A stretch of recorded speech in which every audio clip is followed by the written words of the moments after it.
Good evening.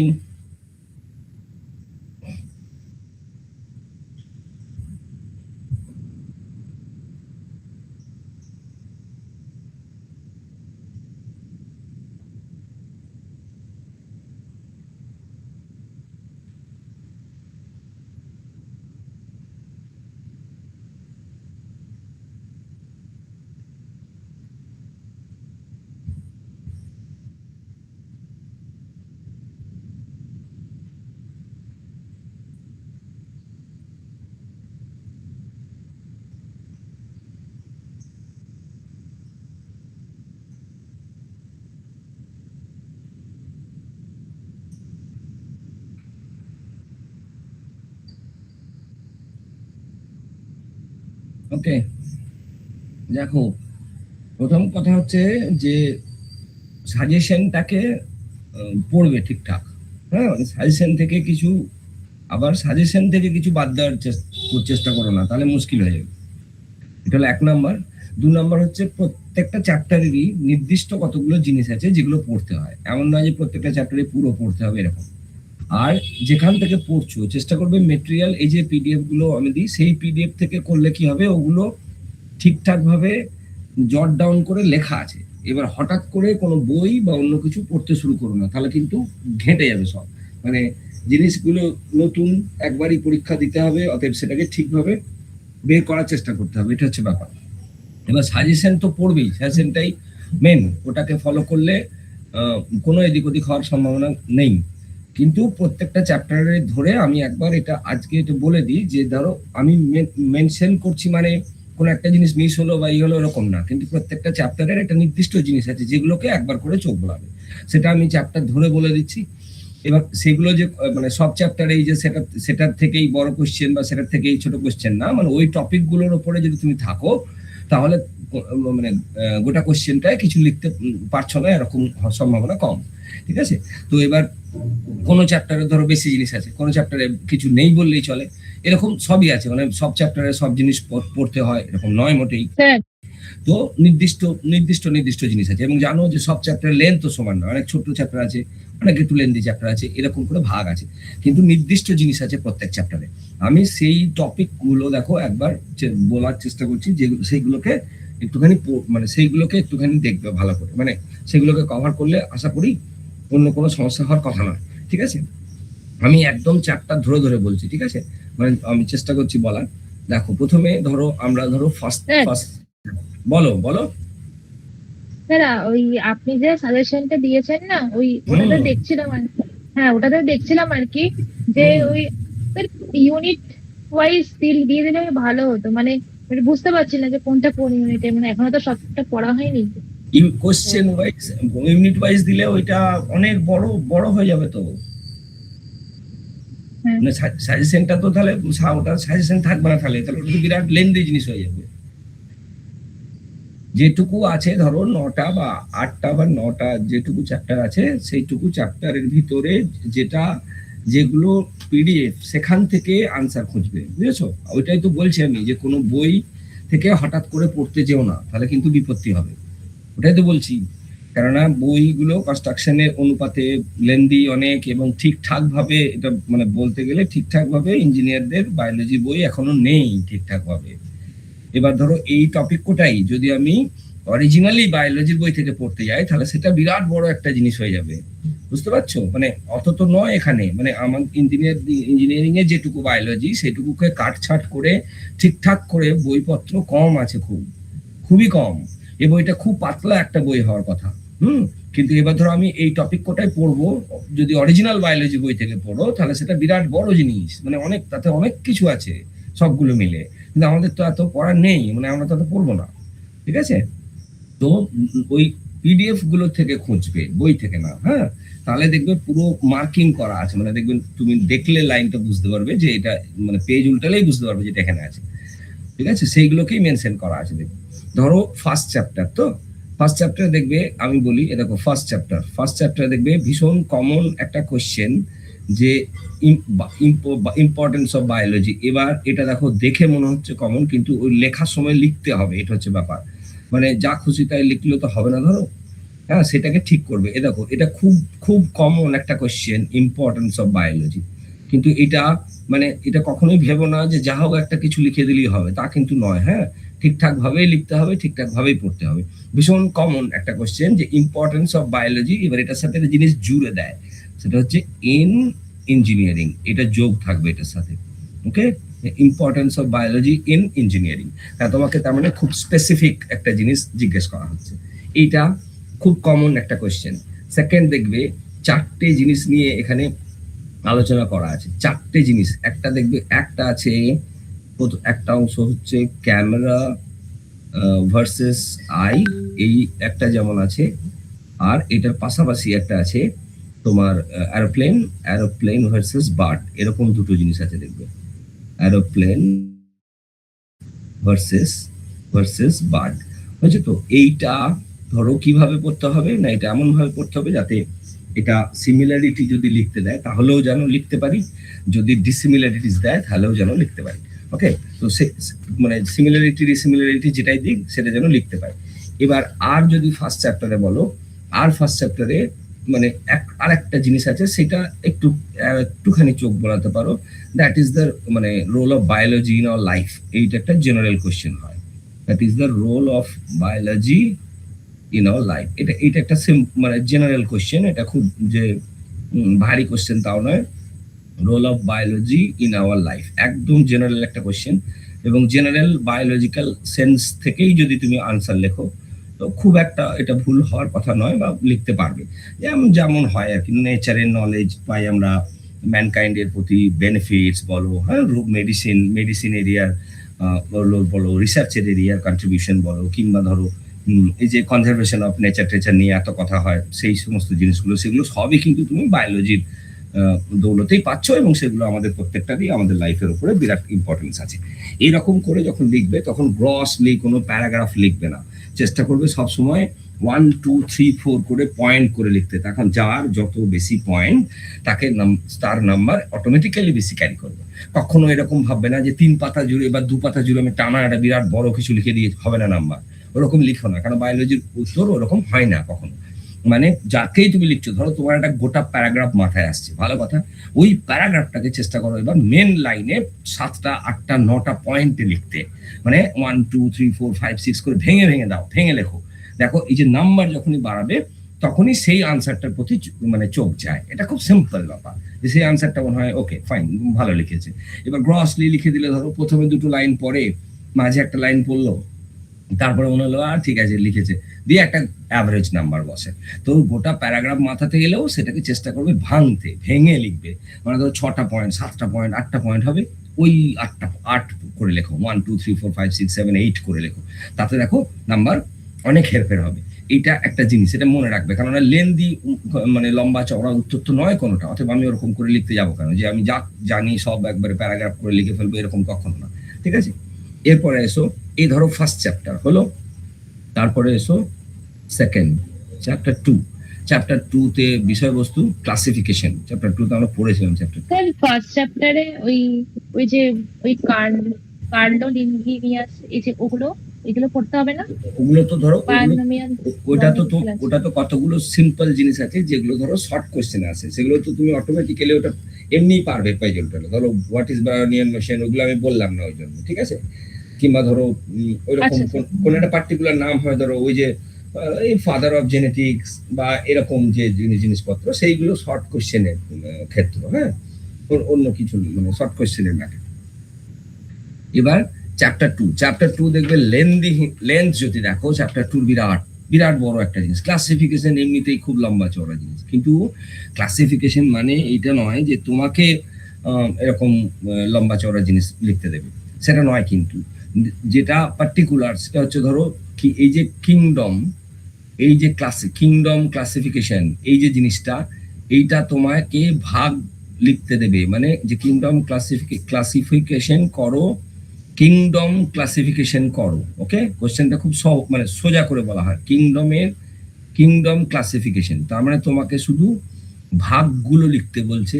এবার প্রবাবিলি যেটা হয় যে এইটা বললে এইটার সাথে হতে পারে যে কোনো একটা কিংডমের ক্যারেক্টারিস্টিক্স তোমাকে বলছে, সেটা খুব পার্টিকুলার হবে। ওকে, কোন একটা পার্টিকুলার ক্যারেক্টারিস্টিক্স কোন একটা হতে পারে, সেটা ধরো মনেরা লিখতে দিতে পারে বা সেটা আর্চিয়া লিখতে দিতে পারে, কিন্তু যে কোনো একটা মানে কিংডম ক্লাসিফিকেশন মানে জেনারেল ভাগ বলছে 1 2 3 করে, আর এটা যে কোনো একটা একটা একটা যে কোনো একটা স্পেসিফিকেশন লিখতে দেয়। ওকে, তো নর্মালি যেটা দেখবে মানে দুটো তিনটে পয়েন্ট হয় যেগুলো, যেমন ধরো মনেরা, কিংডম মনেরা যদি ধরো 5টা পয়েন্ট হয়, তো এইরকম জিনিসই লিখতে দেবে, মানে একবারে এক লাইনে বলা আছে এরকম কিছু না। বা ফিচার্স অফ মনেরা বা কিংডম মনেরা এরকম করে দেখবে 3টে 4টে 5টা করে পয়েন্ট আছে, সেইখান থেকেই ওইটাই লিখতে দিচ্ছে। মানে ফিচার্স অফ মনেরা বললে মোটামুটি যা লেখা হয়, কিংডম মনেরা বললে একটা দুটো লাইন এক্সট্রা হয়, কিন্তু জিনিসটা তুমি তাই লিখছো। যখন ব্যাকটেরিয়া পড়বে, ব্যাকটেরিয়ার ক্ষেত্রে মনে রাখবে এই যে ব্যাকটেরিয়া ধরো শুধু এইটাকে টার্গেট করবে তুমি, মানে ব্যাকটেরিয়ার স্পেসিফিক না, তুমি কি টার্গেট করছো ব্যাকটেরিয়া পড়বো, এটা হচ্ছে টার্গেট। কি পড়বো? স্ট্রাকচার হচ্ছে প্রথম, যে দুটো সবচেয়ে কমন কোশ্চেন, একটা হচ্ছে স্ট্রাকচার আর একটা হচ্ছে স্টেনিং। ওকে, এই দুটো হচ্ছে সবচেয়ে কমন কোশ্চেন। ওকে, ব্যাকটেরিয়া স্ট্রাকচার এবং ব্যাকটেরিয়া স্টেনিং। ওই যে স্টেনিং আমরা পড়ি, gram positive bacteria, gram negative bacteria, সেটা। তো স্টেনিং যখন পড়বে তখন একটা হচ্ছে জেনারেল স্ট্রাকচার, একটা হচ্ছে স্টেনিং, দুটো ব্যাকটেরিয়া দেখবে ওখানে, দেখবে ব্যাকটেরিয়া নিয়ে অনেক কিছু আছে, কিন্তু অত অ্যাকচুয়ালি আমাদের পড়ার ব্যাপার নেই। ওকে, প্রোটিস্টা একটা কিংডম যেটা থেকে কোশ্চেন নর্মালি খুব বেশিবার আসেনি, কিন্তু প্রোটোজোয়া একটা একটা ইয়ে যেখান থেকে কোশ্চেন হয়েছে, মানে একটা হচ্ছে তোমার প্রোটোজোয়া। তো প্রোটিস্টা না পড়লেও প্রোটোজোয়াটা একবার পড়তে হবে। ওকে, প্রোটোজোয়া এইখানটায়, এই যে বলছিলে না যে ইয়েতে খুঁজে পাচ্ছি না, মানে ওই সাজেশনে বুঝতে পারছি না যে কোনটা কোনটা কোনখানে, তো এইটাকে ফলো করবে, তাহলে তো তুমি বুঝতে পারবে যে টপিকটা কোন চ্যাপ্টারে। এটাকে ফলো করবে, কারণ এখানে শব্দগুলো থাকছে, দেখবে বুঝতে পারছো যে কোনখানে। হ্যাঁ, এটাকে ফলো করবে, তাহলে দেখবে চট করে বুঝতে পারবে যে কোন চ্যাপ্টারের এটা হওয়ার কথা।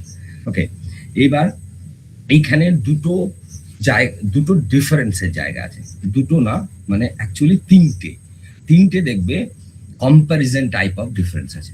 হলো, এইবার ধরো তিনটের মধ্যে তো বলা সম্ভব নয়, কিন্তু তিনটের মধ্যে ধরো তিনটেকে হাইলাইটেড, তিনটেকে করা হয়।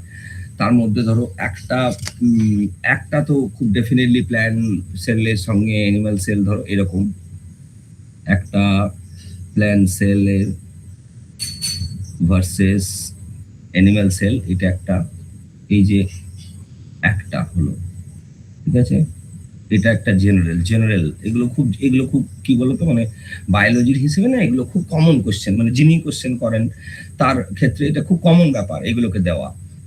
সেকেন্ড দেখবে এই যে প্রোক্যারিওটস ভার্সেস ইউক্যারিওটস, প্রোক্যারিওটস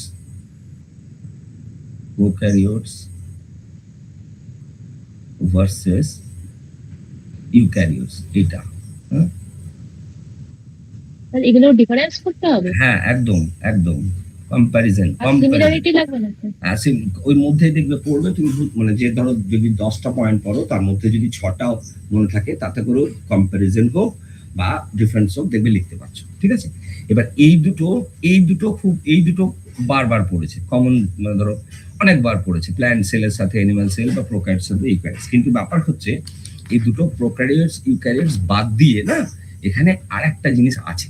এবার সেটা কম বার মানে খুব কম সময় দিয়েছে, কিন্তু পড়েছে এক দুবার, সেটা হচ্ছে তোমার ওই ইউনিসেলুলারের সাথে মাল্টিসেলুলার। যে ইউনিসেলুলার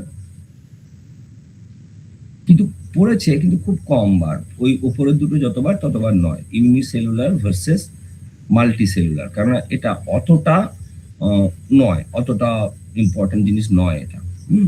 তো তার থেকে অনেক বেশি ইম্পর্টেন্স এগুলো plant cell versus animal cell, prokaryotes, এগুলো অনেক বেশি গুরুত্বপূর্ণ। হ্যাঁ, তো ওটা পড়ে না। আর এইখানে আর একটা জিনিস পড়বে, সেটার প্রবাবল চান্স আছে তোমাদের দেওয়া মানে আসার, এইটা, সেটা হচ্ছে এই যে মডেল। হ্যাঁ, মডেল, ঠিক আছে, মডেল অর্গানিজম, এই যে জিনিসটা, এইটা পড়বে, এটা কিন্তু তোমাদের হেভি চান্স আছে এই কোশ্চেনটা, এই মডেল অর্গানিজম হেভি চান্স আছে। এখানে তোমার কোশ্চেনটা জানবে খুব সিম্পল, কোশ্চেনটা খুব কঠিন নয়, কোশ্চেনটা খুব সিম্পল। কোশ্চেনটা হচ্ছে যে একটা হচ্ছে জেনারেল কোশ্চেন, একটা খুব জেনারেল কোশ্চেন, সেটা হচ্ছে যে কাদের মানে কি ক্যারেক্টার থাকলে সেই তাদের সেই সমস্ত অ্যানিমাল বা প্ল্যান্ট বডিকে মডেল হিসেবে ধরা হয়। হ্যাঁ, তো সেগুলো কি ধরনের ক্যারেক্টার থাকলে সেগুলোকে চুজ করা হয়। এই যে আমরা ধরো এই র্যাট র্যাট বা মাউস যে বেশিরভাগ ল্যাবে ব্যবহার হয়, তেমনি নিমাটোড আছে, দেখবে ফ্রুট ফ্লাই আছে, হ্যাঁ, ইকোলাই ব্যাকটেরিয়া আছে, যে এর মানে তাদের নির্দিষ্ট কতগুলো জিনিস আছে যার জন্য এদেরকেই মডেল হিসেবে চুজ করা হয়, অন্য কোনো জিনিসের উপরে এক্সপেরিমেন্টাল কিছু করা হয় না। এবার কোন কোন স্পেসিফিক ক্যারেক্টারের জন্য কোন একটা মানে অর্গানিজম মডেল হয়ে উঠছে, এবং দেখবে মানে 90% ল্যাবরেটরি এদের বেসিসেই চলে, মানে এদেরকে নিয়েই চলে, এদের উপরেই চলে সমস্ত মেডিসিন বলো, তার কোনো ভ্যাকসিন বলো, তার কোনো এফেক্ট, মানে যা কিছু ধরো, মানে সব কিছু কিন্তু এদের উপরেই চলে। এবার স্পেসিফিক ক্যারেক্টার কি যার জন্য এরা সিলেক্ট হয়, অন্য কেউ সিলেক্ট হয় না। ফ্রুট ফ্লাই বহু টেস্টে ব্যবহার হয়েছে, মাউস মানে আমাদের র্যাট বহু টেস্টে ব্যবহার হয়েছে, ইকোলাই ব্যাকটেরিয়া প্রচুর টেস্টে ব্যবহার হয়েছে। তো এদের নির্দিষ্ট কতগুলো ক্যারেক্টার আছে, দেখবে পরিষ্কার করে ক্যারেক্টার লেখা আছে, 5টা বা 4টে বা 5টা লেখা আছে, সেখান থেকেই একদম স্পেসিফিক, ঠিক আছে।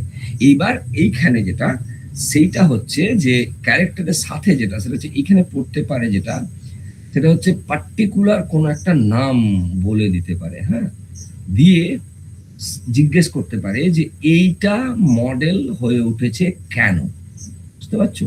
পার্টিকুলার যে কোনো নাম বলতে পারে, হ্যাঁ, সেটা ইকোলাই হতে পারে, সেটা ফ্রুট ফ্লাই হতে পারে, সেটা নিমাটোড হতে পারে, এবার বা ধরো এরকম মাউস র্যাট হতে পারে। তো সেটা জিজ্ঞেস করে যে এইটা ক্যারেক্টার হয়ে উঠেছে। এবার দেখো এইটা দেখে মনে হচ্ছে তাহলে তো সব পড়তে হবে, র্যাট পড়তে হবে, মানে যা যা আছে ধরো, mouse, fruit fly, nematode, thallium, E. coli সব পড়তে হবে না। একটা জিনিস খেয়াল করো, যদি তুমি ক্যারেক্টার পড়ছো না, তার মানে তুমি মডেল চিনছো। ক্যারেক্টার মানে কি, যে পার্টিকুলার ওই ক্যারেক্টারটা যেটা থাকবে সেটা মডেল অর্গানিজম হবে। এইবার যখন তুমি নামটা দেখছো, ধরো র্যাট দিয়েছে, এবার র্যাটটাকে মাথায় নিয়ে এই ক্যারেক্টার গুলোকে পরপর লেখার চেষ্টা করো, তাহলে এটা আনসার হবে। বোঝা গেল কি বললাম? মানে ক্যারেক্টারটা তো তুমি পড়ছো যে এই এই ক্যারেক্টার হলে নর্মালি সেগুলো মডেল হিসেবে চুজ করা হয়। এবার তারপরে ধরো পার্টিকুলার একটা নাম দিয়েছে, ফ্রুট ফ্লাই ধরো, এবার এই ফ্রুট ফ্লাইটা, তার মানে ফ্রুট ফ্লাই নিশ্চয়ই ওই ক্যারেক্টার গুলো ফলো করে, তবে না ফ্রুট ফ্লাই মডেল অর্গানিজম হিসেবে চুজ করা হয়। তাহলে এবার ফ্রুট ফ্লাইকে ধরে ওই ক্যারেক্টার গুলোকে লেখার চেষ্টা করো, তাতে 80% নাম্বার ক্যারি করবে, কোনো অসুবিধা হবে না। মানে নামটাকে দেখো যে কি লিখতে দিয়েছে, এবার ক্যারেক্টার গুলোকে ভাবো যে কি কি ক্যারেক্টার থাকার কথা যার জন্য মডেল হয়, এবার ঠিক সেই সেই ক্যারেক্টার গুলোকে ফ্রুট ফ্লাই এর মতো করে লেখো, দেখো মিলে যাবে, ঠিক আছে। তো এরকম নয় যে ইন্ডিভিজুয়ালি আমাকে সবগুলো পড়তে হবে বা ইন্ডিভিজুয়ালি সবগুলো মনে রাখতে হবে, এরকম ব্যাপারটা না। ক্যারেক্টার যার মধ্যে যে প্রাণীর নামই দিক ওখানে, বা যে কোনো প্ল্যান্ট বডি দিক, তার সে মডেল অর্গানিজম হয়ে উঠেছে, মানে মডেল অর্গানিজম হওয়ার জন্য যা যা ক্যারেক্টার সেটা নিশ্চয়ই সে ফিল আপ করে, তবেই ওটা মডেল অর্গানিজম হয়েছে, আদারওয়াইজ তো হতো না। তো তার মানে ওটা লেখা যাবে, ওটা খুব খুব মানে খুব যে ক্রিটিক্যাল ম্যাটার তা নয় কিন্তু, ঠিক আছে। এই হলো চ্যাপ্টার 2, ঠিক আছে। এরপরে এসো চ্যাপ্টার 3, মানে জেনেটিক্স। চ্যাপ্টার 3 আমরা পড়েছিলাম। ট্যাক্সোনমিটা করতে হবে, বলো মানে ওটা বলো। কি ট্যাক্সোনমি ট্যাক্সোনমি ট্যাক্সোনমি কিংডমস? হ্যাঁ, মানে ট্যাক্সোনমি অ্যাজ এ জেনারেল ধরো কোনো শর্ট কোশ্চেন এরকম কিছু, হ্যাঁ, মানে ওই আর কি, মানে ডেফিনেশন টাইপ অফ থিং এরকম, হ্যাঁ। বড় কোশ্চেন কিছু ট্যাক্সোনমি থেকে দেবে না, ইভেন হয়তো 5 মার্কসেরও দেবে না, হ্যাঁ, একদম শর্ট কোশ্চেন কিছু দিতে পারে। মেন্ডেল এবছরে পড়তে হবে তোমাদের, হ্যাঁ। চ্যাপ্টার 3-তে একবার মেন্ডেলটা পড়বে, জেনারেল হিসেবে পড়বে, কেননা মেন্ডেল থেকে কোশ্চেন নর্মালি রিপিট পর্যন্ত হয়ে যেতে পারে, হ্যাঁ, হয় দেয়। মেন্ডেল ল পড়বে 1 2 3 করে, মানে ডেফিনেশন ওয়াইজ লিখতে পারছো, ব্যাস। মানে এটা যে তোমাকে ডিটেল তার এক্সাম্পল এসব না, আমি law of dominance, law of segregation, law of independent assortment নিজের মতো করে আমি লিখতে পারবো। ল মানে এটা ফিজিক্সের মতো এত বাই এত সমান এত বাই এত তো লিখতে হয় না, আমি লিখতে পারবো যে ফার্স্ট ল মানে এই, সেগ্রিগেশন মানে এই, ইন্ডিপেন্ডেন্ট অ্যাসাইনমেন্ট মানে এইটা। এটা তুমি নিজের ল্যাঙ্গুয়েজে নিজের মতো করে লেখো, কোনো প্রবলেম নেই, কোনো সমস্যা নেই। কিন্তু মানে এই যে তিনটে জিনিসকে লিখবে তুমি, ডমিনেন্ট, সেগ্রিগেশন এবং ইন্ডিপেন্ডেন্ট অ্যাসাইনমেন্ট, নিজের মতো করে, মানে তুমি জিনিসটা জানছো কি এবং সেটাকেই লিখবে। মানে এখানে এমন ব্যাপার নাই যে লাইন টু লাইন ল লেখা আছে মানে লাইন টু লাইন থাকতে হবে, এই হতে হবে ওই হতে হবে, হয় না, ওরকম না। তুমি বুঝতে পারছো কিনা যে what is law of dominance লেখো, তুমি what is law of segregation লেখো, what is law of independent assignment, জিনিসটা ক্লিয়ার করে লেখো। এবার তুমি নিজের মতো লেখো, কোনো সমস্যা নেই, নিজের নিজের মতো করে লেখো, কিছু হবে না। এটা একটা জায়গা যেটা পড়তে হবে। সেটা আর একটা যেটা, যে চেকার বোর্ড পড়তে পারে ইন্ডিপেন্ডেন্ট অ্যাসর্টমেন্ট, মানে থার্ড অনুপাতে যেটা পড়ছো ইন্ডিপেন্ডেন্ট অ্যাসর্টমেন্ট। ইন্ডিপেন্ডেন্ট অ্যাসর্টমেন্টের ক্ষেত্রে কিন্তু আমাদের টেবিল করতে হয় অফ 9331, ঠিক আছে? এইটা কিভাবে করে বা কিভাবে করে দেখবে দেখানো আছে, এটা একটু পড়বে, হ্যাঁ, এটা একটু পড়ে নেবে। তো এটা ইজি, মানে ব্যাপার নয়, নিজের চেকার বোর্ড তো নিজে করবে, তুমি তো আর মুখস্থ করবে না ওটা। শুধু কি কম্বিনেশন উপরে কলামে আছে, কি কম্বিনেশন রোতে আছে দেখবে, সেই কম্বিনেশনটাকে কানেক্ট করে করে কানেক্ট করে করে কানেক্ট করে করে লিখবে, সিম্পল। এটা মানে ওটা নিজে করবে, ওটা তো আর মুখস্থ করে করে হয় না, ওটা নিজের মতো। ওপরে কি আছে, নিচে কি আছে, রো বরাবর কি আছে, কলাম বরাবর কি আছে, এটা যদি মনে থাকে ব্যাস, তারপর তুমি ভেতরটা, পুরো বোর্ডের ভিতরটা, টেবিলের ভিতরটা নিজে করবে। কেন জয়েন করে করে তোমার ভার্টিক্যাল মানে তোমার মানে প্যারালাল, মানে এদিক এপাশ ওপাশ জয়েন করতে করতে করতে করতে গোটাটা ফিল আপ হয়ে যাবে। দুদিকের সাথে করছো কালাম রো কালাম রো কালাম রো কালাম রো করলে গোটাটা মিলে যাবে, কোনো ওখানে কোনো মানে অসুবিধার কিছু নেই, আরামসে হয়ে যাবে, ওটা নিজে নিজে করবে। অ্যালিজের কোশ্চেন আছে দেখবে একটা, অ্যালিজটা এখানে কতগুলো শর্ট কোশ্চেন হয় বলে দিই। একটা হচ্ছে ধরো একদম শর্ট হিসেবেই পড়বে, মানে এগুলো বড় কোশ্চেন হিসেবে কখনো পড়ে না বা বড় কোশ্চেন হিসেবে দেয়নি আজ অব্দি। যেমন ধরো অ্যালিজ, মানে এগুলো সবই শর্ট কোশ্চেনের মতো করে পড়বে। যেমন ধরো অ্যালিজ একটা, যেমন ধরো জিন ম্যাপিং, এগুলো জাস্ট জাস্ট ডেফিনিশনের মতো করেই আজ অব্দি পড়েছে, বড় কিচ্ছু এগুলো থেকে দেয় না। জিন ম্যাপিং হলো, যেমন ধরো ওই যে তোমার ইন্টারাকশন, জিন ইন্টারাকশন, আর একটা শব্দ আছে দেখবে ইন্টারাকশন, জিন ইন্টারাকশন, ঠিক আছে? এই যে জিনিসগুলো, এগুলো শুধুমাত্র ডেফিনেশনের মতো করেই পড়বে, মানে এটার বড় কিছু লিখতে দেবে বা এরকম কিছু লিখতে দেবে, এরকম কিছু না। এইখানে বড় বলতে আরেকটা জিনিস আছে, সেইটা পড়বে। এখানে মিওসিস মাইটোসিস আছে, হ্যাঁ, এখানে মিওসিস ভার্সেস মাইটোসিস, এইটা পড়তে হবে। ওকে, কম্পারিজন টাইপ অফ কোশ্চেন, কিন্তু ভীষণ ইম্পর্টেন্ট কোশ্চেন, যেহেতু এটা সেল ডিভিশন সঙ্গে ডাইরেক্টলি রিলেটেড। 9টা দেখবে, 9টা 10টা লেখা আছে, মোটেই অত না। দেখবে যেগুলো কমফোর্টেবল মনে হচ্ছে, যেটা মনে হচ্ছে যে আমি ইজিলি এটাকে লিখতে পারবো, সেই কোটাকেই মনে রাখবে, কোনো জোর জবস্তি না যে এটাকে এইভাবেই লিখতে হবে, না। কতকগুলো দেখবে কমন জিনিস আছে যেটা তুমি চাইলেই লিখতে পারবে। যেমন ধরো আমরা জানি যে মিওসিস বা মাইটোসিস সবাই ফেজ অনুপাতে হয়, মিওসিসও কতগুলো ফেজে হয়, মাইটোসিসও কতগুলো ফেজে হয়। তো এটা একটা কমন জিনিস, আমি এটা আমরা জেনারেল যখন লিখবে এটা থাকতেই হবে। যেমন ধরো আমরা জানি যে মিওসিসে যেমন প্রোফেজ, মেটাফেজ, অ্যানাফেজ, টেলোফেজ এরকম ভাগ হয়, অর্থাৎ এটা দুবার যখন হয় তখন সেটা মিওসিসের দিকে হবে। তেমনি নর্মাল মাইটোসিসের ক্ষেত্রে আমি লিখবো 4টে, শুধু লিখবো প্রোফেজ, মেটাফেজ, অ্যানাফেজ, টেলোফেজ। তো এটা এইগুলো নর্মাল, এই জিনিসগুলো লেখার চেষ্টা করবে। যেমন ধরো মাইটোসিস মানে সেই রিপ্রোডাকশনটা অ্যাসেক্সুয়াল, কিন্তু মিওসিস মানে সেই রিপ্রোডাকশনটা সেক্সুয়াল রিপ্রোডাকশন। এরকম কতগুলো কমন আছে যেটা মনে রাখার সুবিধা, আমরা চেষ্টা করব সেইগুলো লিখতে। পরপর পরপর পরপর যে কটা মনে থাকবে সে কটাই আমি লিখবো, সেটা 1 2 3 4 5 6 করে যে কটা মনে থাকবে, দেখবে এখানে জিনিস আছে যেগুলো বুঝতে পারবে, মানে পড়লে মনে থাকবে যে হ্যাঁ এটা এরকম, এটা এরকম। হ্যাঁ, হতে পারে ওর ভিতরে একটা রয়েছে হয়তো কিছুটা, যেটা ধরো মানে মনে হচ্ছে অনেকটা লম্বা, বা এই জিনিসটা দুটোর মধ্যে অনেকটা লিখতে হয়, বা এটা লিখবো না, সেটা কোনো সমস্যা নেই, আমি লিখবো না সেটা, ঠিক আছে। কিন্তু জেনারেলি দেখবে বেশ কিছু পয়েন্ট আছে যেগুলো খুব সহজে মনে থাকে, সেগুলো না লেখার কিছু মানে ব্যাপার নেই, বা লিখতে পারবে। এইখানে শর্ট যদি বলো, এই 3-এর মতো করে আরো দেখবে এই শর্ট পড়বে, শর্ট মানে জিনোটাইপ, ফিনোটাইপ, শর্ট কোশ্চেন, একদম শর্ট, মানে হোয়াট ইজ জিনোটাইপ, এটা কোনোদিন বড় কোশ্চেন হবে না। জিনোটাইপ কাকে বলে, ফিনোটাইপ কাকে বলে, একদম একদম জেনারেল কোশ্চেন, মানে ডেফিনিশন। ওকে, জিনোটাইপ কি জিনিস, ফিনোটাইপ কি জিনিস, একদম general general, what is genotype, what is phenotype, বড় কোশ্চেন না, বড় কোশ্চেনের ব্যাপারই না। আর সহজ একটা জায়গা আছে, that is the genetic disorder. এবার জেনেটিক ডিসঅর্ডারের দেখো, জেনেটিক ডিসঅর্ডার মানে একটা গোটাটা জুড়ে একটা অনেক বড় জিনিস, কিন্তু আমাদেরকে এরকম জেনারেল বললে হবে না। প্রথম কথা হচ্ছে কি পড়বে।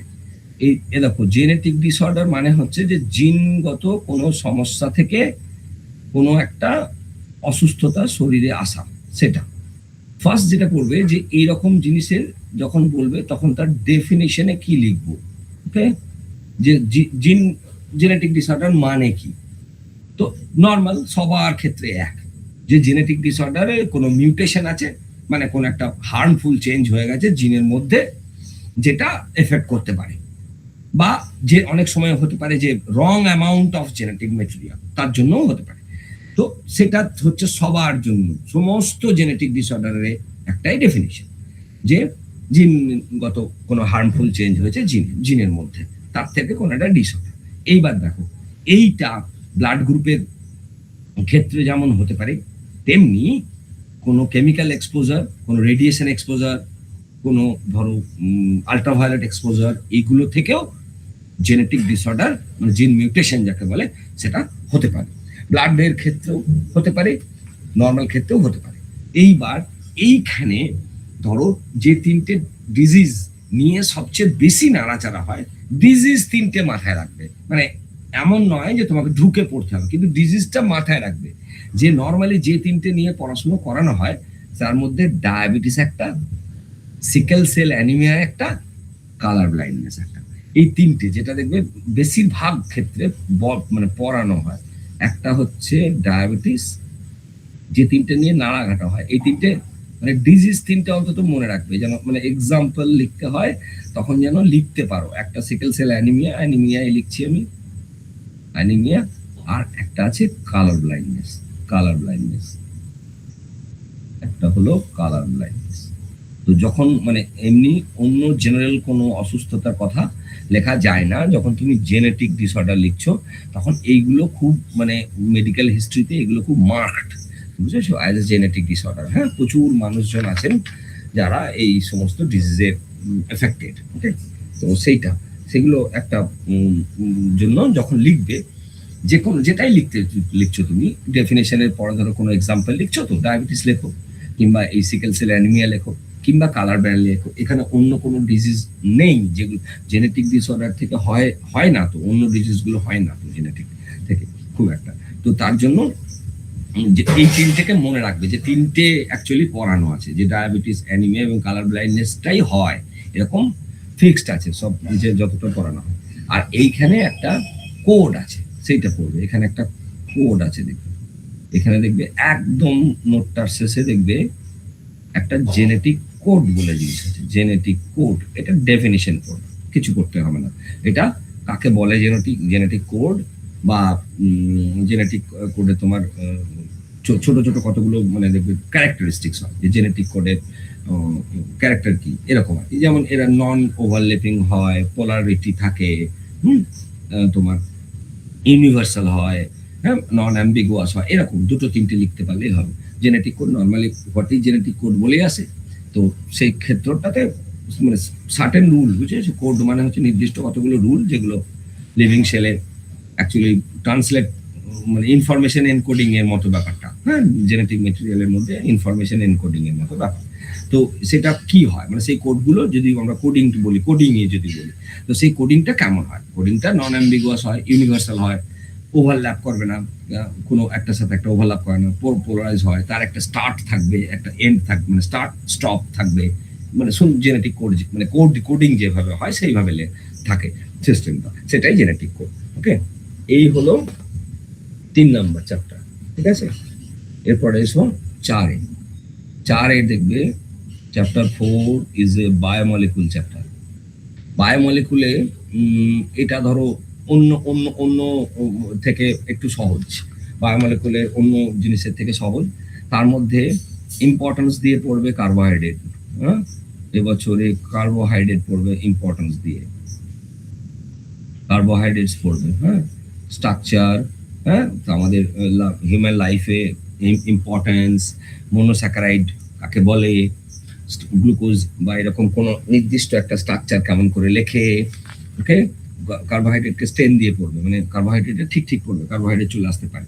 এবার সেলুলোজ, ধরো, তারপরে গ্লাইকোজেন, এরকম এক্সাম্পল গুলো মনে রাখবে যে সেলুলোজ, গ্লাইকোজেন, যেগুলোকে আমরা কমপ্লেক্স বলি আর কি, মানে পলিস্যাকারাইড বলি, মনোস্যাকারাইডের পরে পলিস্যাকারাইড মানে যেগুলো একটু কম, মানে কমপ্লেক্স টাইপ অফ কার্বোহাইড্রেট যেগুলো, সেগুলো তার মধ্যে মানে যে দুটোর মানে এক্সাম্পল সবসময় মানে ইয়ে করবে, সেটা একটা হচ্ছে সেলুলোজ, একটা গ্লাইকোজেন, যাদেরকে সবচেয়ে বেশি কমপ্লেক্স বলা হয়।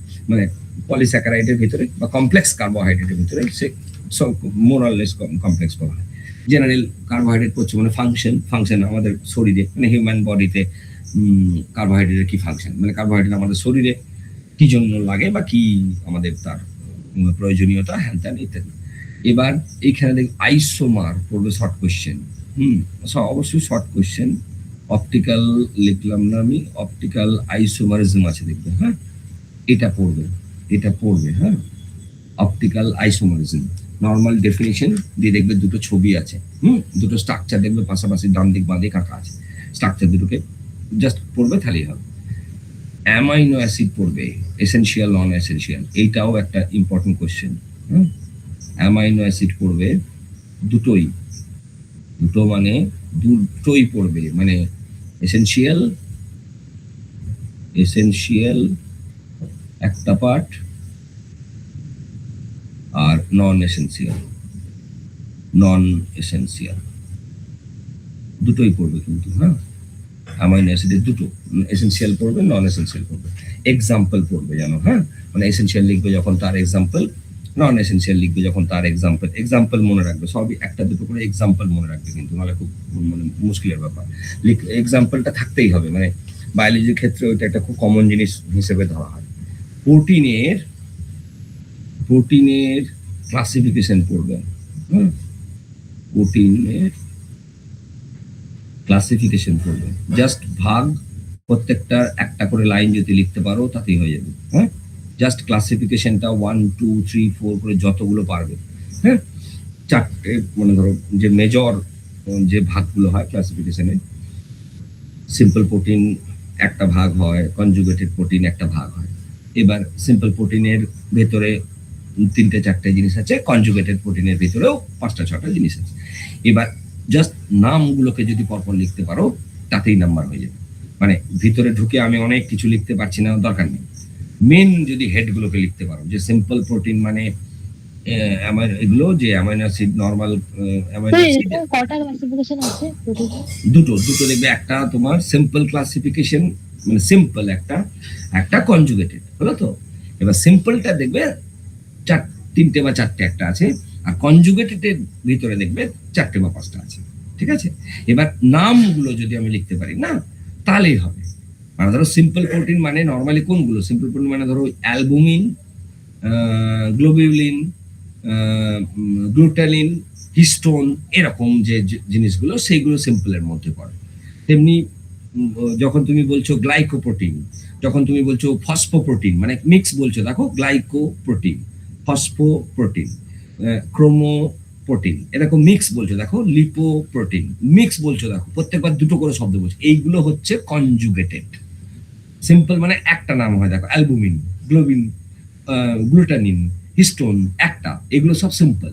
যখন দেখবে ডুয়াল দেখবে গ্লাইকোপ্রোটিন, এরকম ফসফোপ্রোটিন, ক্রোমোপ্রোটিন, দেখো লাইপোপ্রোটিন, দুটো করে শব্দ বলছো, দেখো লিখছি একটাই কিন্তু দুটো শব্দ বলছো, লিপোপ্রোটিন।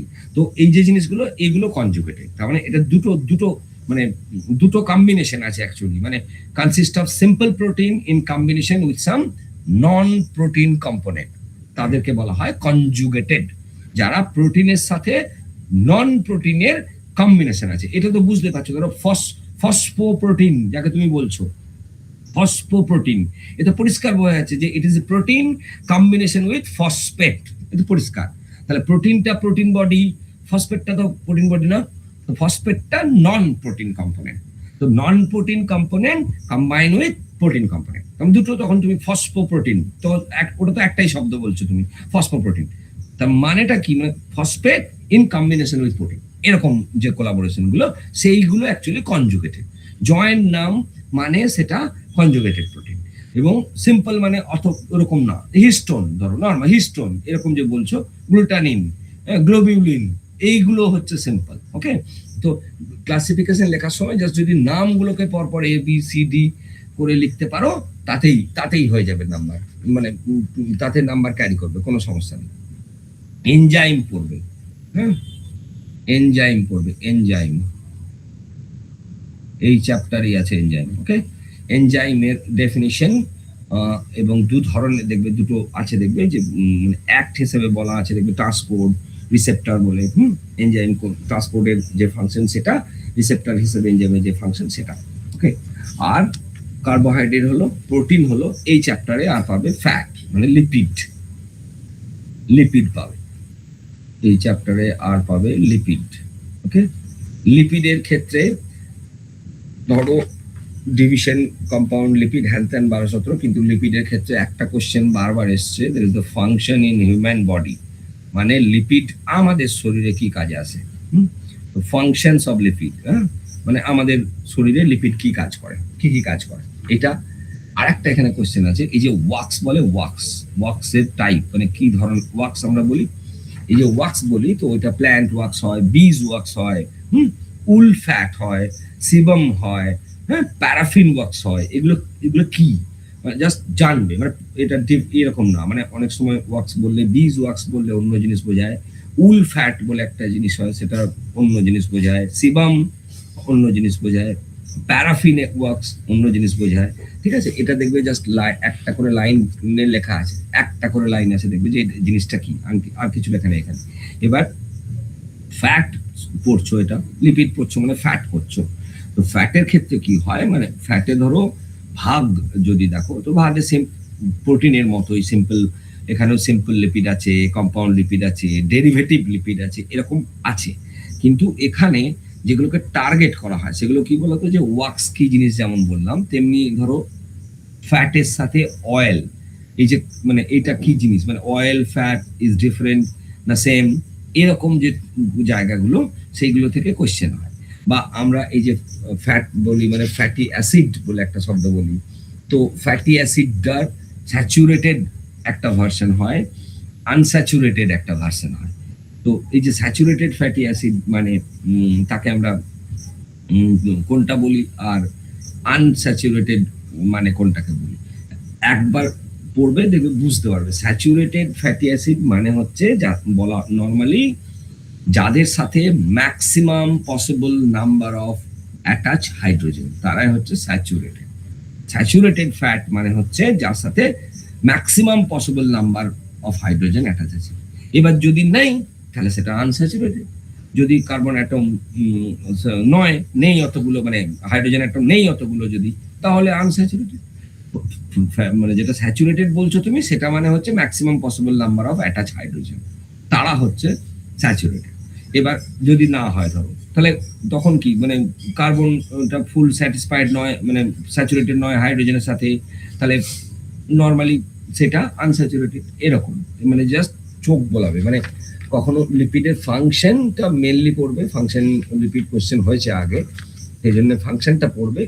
এবং ফাংশনটা পড়তে গেলে কতগুলো জিনিস দেখবে এমনি চোখে চলে আসবে, মানে যখন তুমি ফাংশন পড়বে কতগুলো জিনিস দেখবে চোখে আসবে, মানে ফাংশন পড়তে গেলে তুমি কতগুলো, যেমন ধরো স্টেরয়েড হরমোন, তারপরে ধরো এই যে তোমার লিনোলেইক অ্যাসিড, তারপরে ধরো এরকম কতগুলো জিনিস তো ফাংশনের মধ্যেই পেয়ে যাবে, ফাংশনের মধ্যেই আছে। তারপর ধরো ইলেকট্রিক্যাল ইনসুলেটর, তারপর ধরো এই যে ব্লাড ক্লট হওয়ার, ফ্যাটি অ্যাসিডের ব্লাড ক্লট হওয়ার যে গল্পটা, এগুলো তো তোমার ফাংশন পড়তে গেলেই আছে, মানে ফাংশন যে 5টা-6টা তুমি ফাংশন পড়বে, তার মধ্যেই তো এগুলো পেয়ে যাবে, মানে ওটার মধ্যেই শব্দগুলো আছে। এবং সেটা তাহলে অসুবিধা নেই, সেটা যদি আলাদাভাবেও কোশ্চেন হয় সেটা লিখতে কোনো সমস্যা নেই। এনজাইম থেকে এখানটা যদি যদি ধরো এনজাইম মনে হয় যে এখানটা থেকে পড়বো না, এনজাইম এইটা বলছি, এটা যদি মনে হয় এখান থেকে পড়বো না, নাও পড়তে পারো। তার কারণ হচ্ছে যে এই যে চ্যাপ্টার 5, মানে এটা কিন্তু এনজাইমের জন্য আলাদা চ্যাপ্টার দেওয়া আছে তোমাদের, হ্যাঁ। তো যদি মনে হয় যে ওখান থেকে এনজাইমটা পড়বো না, তো এনজাইমের যেটা এখানে সেখান থেকে পড়বে, এনজাইমের 5 নম্বর চ্যাপ্টারে এসে এনজাইম পড়বে, তাহলে কোনো অসুবিধা নেই। এনজাইমের কমন কমন যে কোশ্চেন, যেটা বারবার হয়েছে কোশ্চেন, এনজাইমের দেখবে দুটো জিনিস। প্রথম হচ্ছে স্ট্রাকচার, এটা মোটেই শক্ত জিনিস নয়, খুব জেনারেল ওয়েতে লেখা যায়। স্ট্রাকচার এবং ক্লাসিফিকেশন, এই যে দুটো জিনিস, একটা স্ট্রাকচার একটা ক্লাসিফিকেশন, ওকে, এই দুটো খুব খুব common question. Structure of enzyme, classification of enzyme normal. এবার স্ট্রাকচার যখন পড়ছো, এখানে চেষ্টা করবে যে ক্যারেক্টার অফ এনজাইম বলে যদি কিছু হয় তো সেটা জানবে, স্ট্রাকচার থেকেই অনেক কিছু লেখা যায়। স্ট্রাকচারটাকে পড়লেই তার থেকে যদি তোমাকে কখনো ক্লাসিফিকেশন মানে বলছে, মানে ক্যারেক্টারিস্টিক্স, ক্লাসিফিকেশন না, ক্যারেক্টারিস্টিক্স যদি বলছে একই জিনিস, মানে ক্যারেক্টারিস্টিক্স অফ এনজাইম ধরো বলছে, স্ট্রাকচার যদি আমার পড়া আছে আমি ওখান থেকে ক্যারেক্টারিস্টিক্সকে ম্যানেজ করতে পারবো, আমার কোনো সমস্যা নেই, ওটা আরামসে লেখা যাবে। ওইটা নিয়ে ঘাবড়ানোর কিছু নেই, মানে একটা উত্তরই তুমি একটুখানি সাজিয়ে লিখবে, এই হচ্ছে ম্যাটার। এবার এনজাইমের ক্ষেত্রে তোমার কমন যেটা, সেটা হচ্ছে এফেক্ট। এফেক্ট, এই কোশ্চেনটা হয়েছে আবার বহুবার, যে এনজাইমের ওপর এফেক্ট। এবার দেখবে যে নর্মালি যা যা দেওয়া হয় সেটা হচ্ছে টেম্পারেচারের এফেক্ট এনজাইমের উপরে, পিএইচ এর এফেক্ট এনজাইমের উপরে, আর হচ্ছে সাবস্ট্রেট কনসেন্ট্রেশন, সাবস্ট্রেট কনসেন্ট্রেশন, এইটার এফেক্ট, ওকে, এনজাইমের উপরে।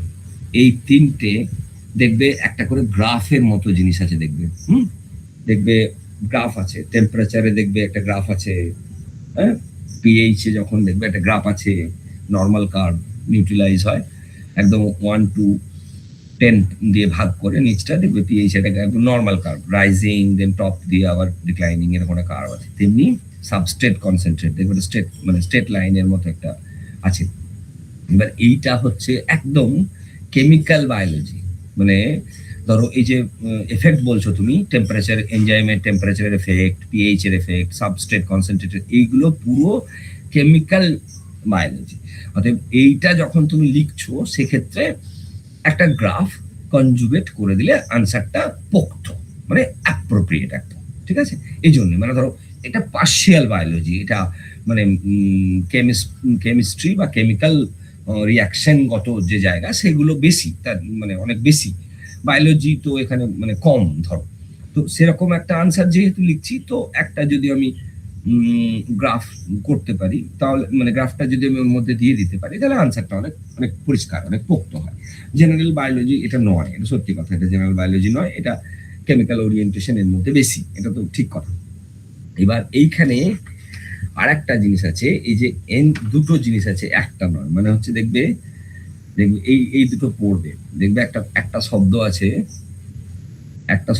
দেখবে mechanism of enzyme action, mechanism of enzyme action, এই লাইনটাকে ফলো করে খুঁজবে লক অ্যান্ড কি, ওকে, এইটা খুঁজবে লক অ্যান্ড কি, এই একটা হাইপোথিসিস আছে, এইটা একটা লক অ্যান্ড কি, একদম শব্দটা এরকমই লেখা আছে, দেখবে লক অ্যান্ড কি। আর একটা আছে দেখবে এনজাইম কাইনেটিক্স, ঠিক আছে, এই দুটো তাই, এগুলোও কেমিক্যাল বায়োলজিরই অংশ, এগুলো মোটেই মানে ডাইরেক্টলি বায়োলজি নয় এগুলো। এই যে কাইনেটিক্স, লক অ্যান্ড কি ইজ এ প্রসিডিউর, মানে ওই যে তোমার জয়েনিং হয় এনজাইম, ই প্লাস এস দিয়ে ইএস হয়, বা ইএস থেকে ই প্লাস পি, এই যে জয়েনিং হয়, জয়েনিংটা লক অ্যান্ড কি প্রসেসে হয়, যেমন করে তালা চাবি সেরকম সিস্টেমের লকিং। কাইনেটিক্সটা একদম পুরোপুরি কেমিক্যাল বায়োলজির অংশ, তোমার এনজাইম কাইনেটিক্স। তো ন্যাচারালি এখানেও একটা গ্রাফ আছে দেখবে, তো এটা যদি কাইনেটিক্স লিখছো, এনার্জি মানে এনজাইম কাইনেটিক্স, তখন চেষ্টা করবে গ্রাফটা দিতে, তার কারণ ওখানে একটা খুব পপুলার একটা ইকুয়েশন হয়, যখন তুমি লিখবে তখন তো তোমাকে ইকুয়েশনটা লিখতে হবে, তাহলে সেটা গ্রাফ দিলে খুব সুবিধা। দেখবে খুব পপুলার একটা ইকুয়েশন আছে দেখবে কাইনেটিক্সে, এরকম দেখবে V ম্যাক্স এস, এরকম এরকমই ইকুয়েশনটাকে খুঁজবে, কে এম প্লাস এরকম ইকুয়েশনটা খুঁজবে। ঠিক আছে, এটা কিছু না, এটা শুধু লিখতে হয়, এটা তোমাকে বলতে হয়। এখানে যে এস মানে সাবস্ট্রেট, ভি মানে রিয়াকশন ভেলোসিটি, ভি ম্যাক্স মানে ম্যাক্সিমাম ভেলোসিটি, কে এম হচ্ছে যারা যে দুজন এটাকে বার করেছিলেন তাদের নামে একটা কনস্ট্যান্ট, মিচেল মেন্টন কনস্ট্যান্ট বলে, মিচেলিস মেন্টন কনস্ট্যান্ট বলে কে এমটা। তো এটা মানে জাস্ট এটা লিখতে হয়, এটা যে তোমার মানে এটাকে ইয়ে করার ব্যাপার নেই কিছু। এবং এইটাকে এস্টাবলিশ করার জন্য একটা গ্রাফ আছে, এটাকে দেখানোর জন্য একটা গ্রাফ আছে।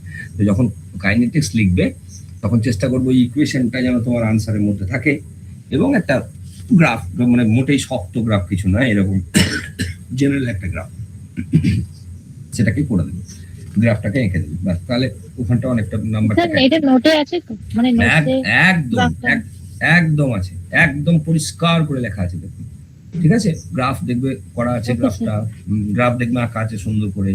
ওই যে ভি ম্যাক্স ওইটাকে দেখবে গ্রাফে দেখানো আছে, ওই যে ওখানে ভি ম্যাক্স লিখেছে, ওই ভি ম্যাক্সটাই গ্রাফে দেখানো আছে যে কোনটা ভি ম্যাক্স সেটা কোনখানে। হ্যাঁ, তো সেটাই ওইটুকুই, মানে ওখানে অন্য অন্য বড় কিছু নেই। এবার এখানে ধরো অনেক সময় জেনারেল না একদম, মানে কি বলতো সেই মানে ধরো ডিপে পড়ছো, তো মানে ধরো কাইনেটিক্স পড়লে, এই পড়লে, ওই পড়লে, এসব পড়লে, তো যে অনেক সময় না মানে পুরো গুগলি হয়ে যাবে এই জিনিসটা। কেমন মানে ধরো ফট করে দেখবে কিচ্ছু নেই, হঠাৎ দিয়ে বসলো যে importance of enzyme in biology, ব্যাস। এবার ধরো ওইটা কিন্তু খুব জেনারেল একটা জিনিস জিজ্ঞেস করছে, তো মানে বায়োলজিতে এনজাইম কেন, এরকম ব্যাপারটা। এবার ধরো আমরা হয়তো ওই কাইনেটিক্স ফাইনেটিক্স হ্যান ত্যান পড়লাম, তারপর বললাম এনজাইমের এত সহজ জিনিস আবার পড়ার কি আছে, কিন্তু মুশকিল হচ্ছে ওটা লিখতে হবে যদি কোয়েশ্চেনটা হয়। এবং বুঝতে পারছো একদম সহজ একটা জিনিস যে এনজাইমের বায়োলজিতে কি, এনজাইমের ইম্পর্টেন্স কি, এনজাইম বায়োলজিতে কেন, এইরকম কোশ্চেনটা একদম জেনারেল, যে what is general importance of enzyme in biology, simple. মানে এটা ধরো মানে একদম শুরুর কোশ্চেন হওয়ার কথা, কিন্তু হতে পারে যে কিচ্ছু দিল না, ওইটাকে দিয়ে বসলো। তো তখন ধরো লিখতে হবে যে প্রথম কথা হচ্ছে একটা পয়েন্ট করবে যে বায়োলজিক্যাল ইউজ ব্যাপারটা, বায়োলজিক্যাল ইউজের মানে আমাদের শরীরে যা জিনিস জায়গা হ্যান ত্যান যেখানে যেখানে এনজাইম, সেগুলোর একটা বিরাট বড় বায়োলজিক্যাল ইউজেস আছে। ফিজিওলজিক্যাল এনজাইম আমাদের আছে, নার্ভ ইম্পালস হ্যান ত্যান 12-17 এই জিনিসগুলোকে ধরো, রেসপিরেশন, হ্যাঁ, নার্ভ ইম্পালস, এরকম আমাদের হিউম্যান বডিতে অনেকগুলো বায়োকেমিক্যাল প্রসেস আছে যেখানে এনজাইমের মারাত্মক রকমের ইম্পর্টেন্স আছে।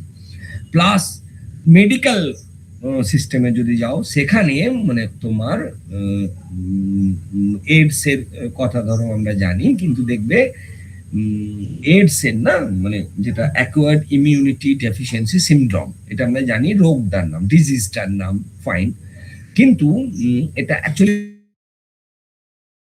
প্রথমে যেটা ডিটেক্ট হয় সেটা কি, সেটা হচ্ছে যে সামওয়ান ইজ এইচআইভি পজিটিভ। ওকে, তো এইচআইভি তো বলা human immune virus, human immune virus, এটা এবার পজিটিভ। এবার এই পজিটিভ হলেই যে তার এইডস হয়েছে এরকম নয়। এই যে অ্যাকোয়ার্ড ইমিউনিটি ডেফিসিয়েন্সি সিনড্রোম, এই যে দেখছো এইটা এনজাইমের বিরাট বড় ভূমিকা কোথায় জানো, এই এইডসটাকে না যে কোনো হসপিটালে যে কোনো সিস্টেমে ডিটেক্ট করা যায় না। নির্দিষ্ট হসপিটালের নির্দিষ্ট টেস্ট আছে যা দিয়ে এটাকে ডিটেক্ট করা যায় যে this person is already suffering from AIDS, এবং যেটা দিয়ে টেস্ট হয় that is known as Eliza. Eliza, Eliza, এই যে টেস্টটা দেখছো, এই এলিজা প্রথম শব্দটা হচ্ছে এনজাইম, এইটা হচ্ছে এনজাইম। তার মানে বুঝতে পারছো যে এই টেস্টটা ডায়াগনোসিস, তো এটা তো টেস্ট, হিউম্যান মানে কাউকে টেস্ট করা হচ্ছে যে তার এটা হয়েছে কিনা। তার মানে মেডিকেলের ওই যে জায়গাটা ট্রিটমেন্ট ডায়াগনোসিস, সেখানে পর্যন্ত তার মানে এনজাইমের একটা গুরুত্বপূর্ণ ভূমিকা আছে।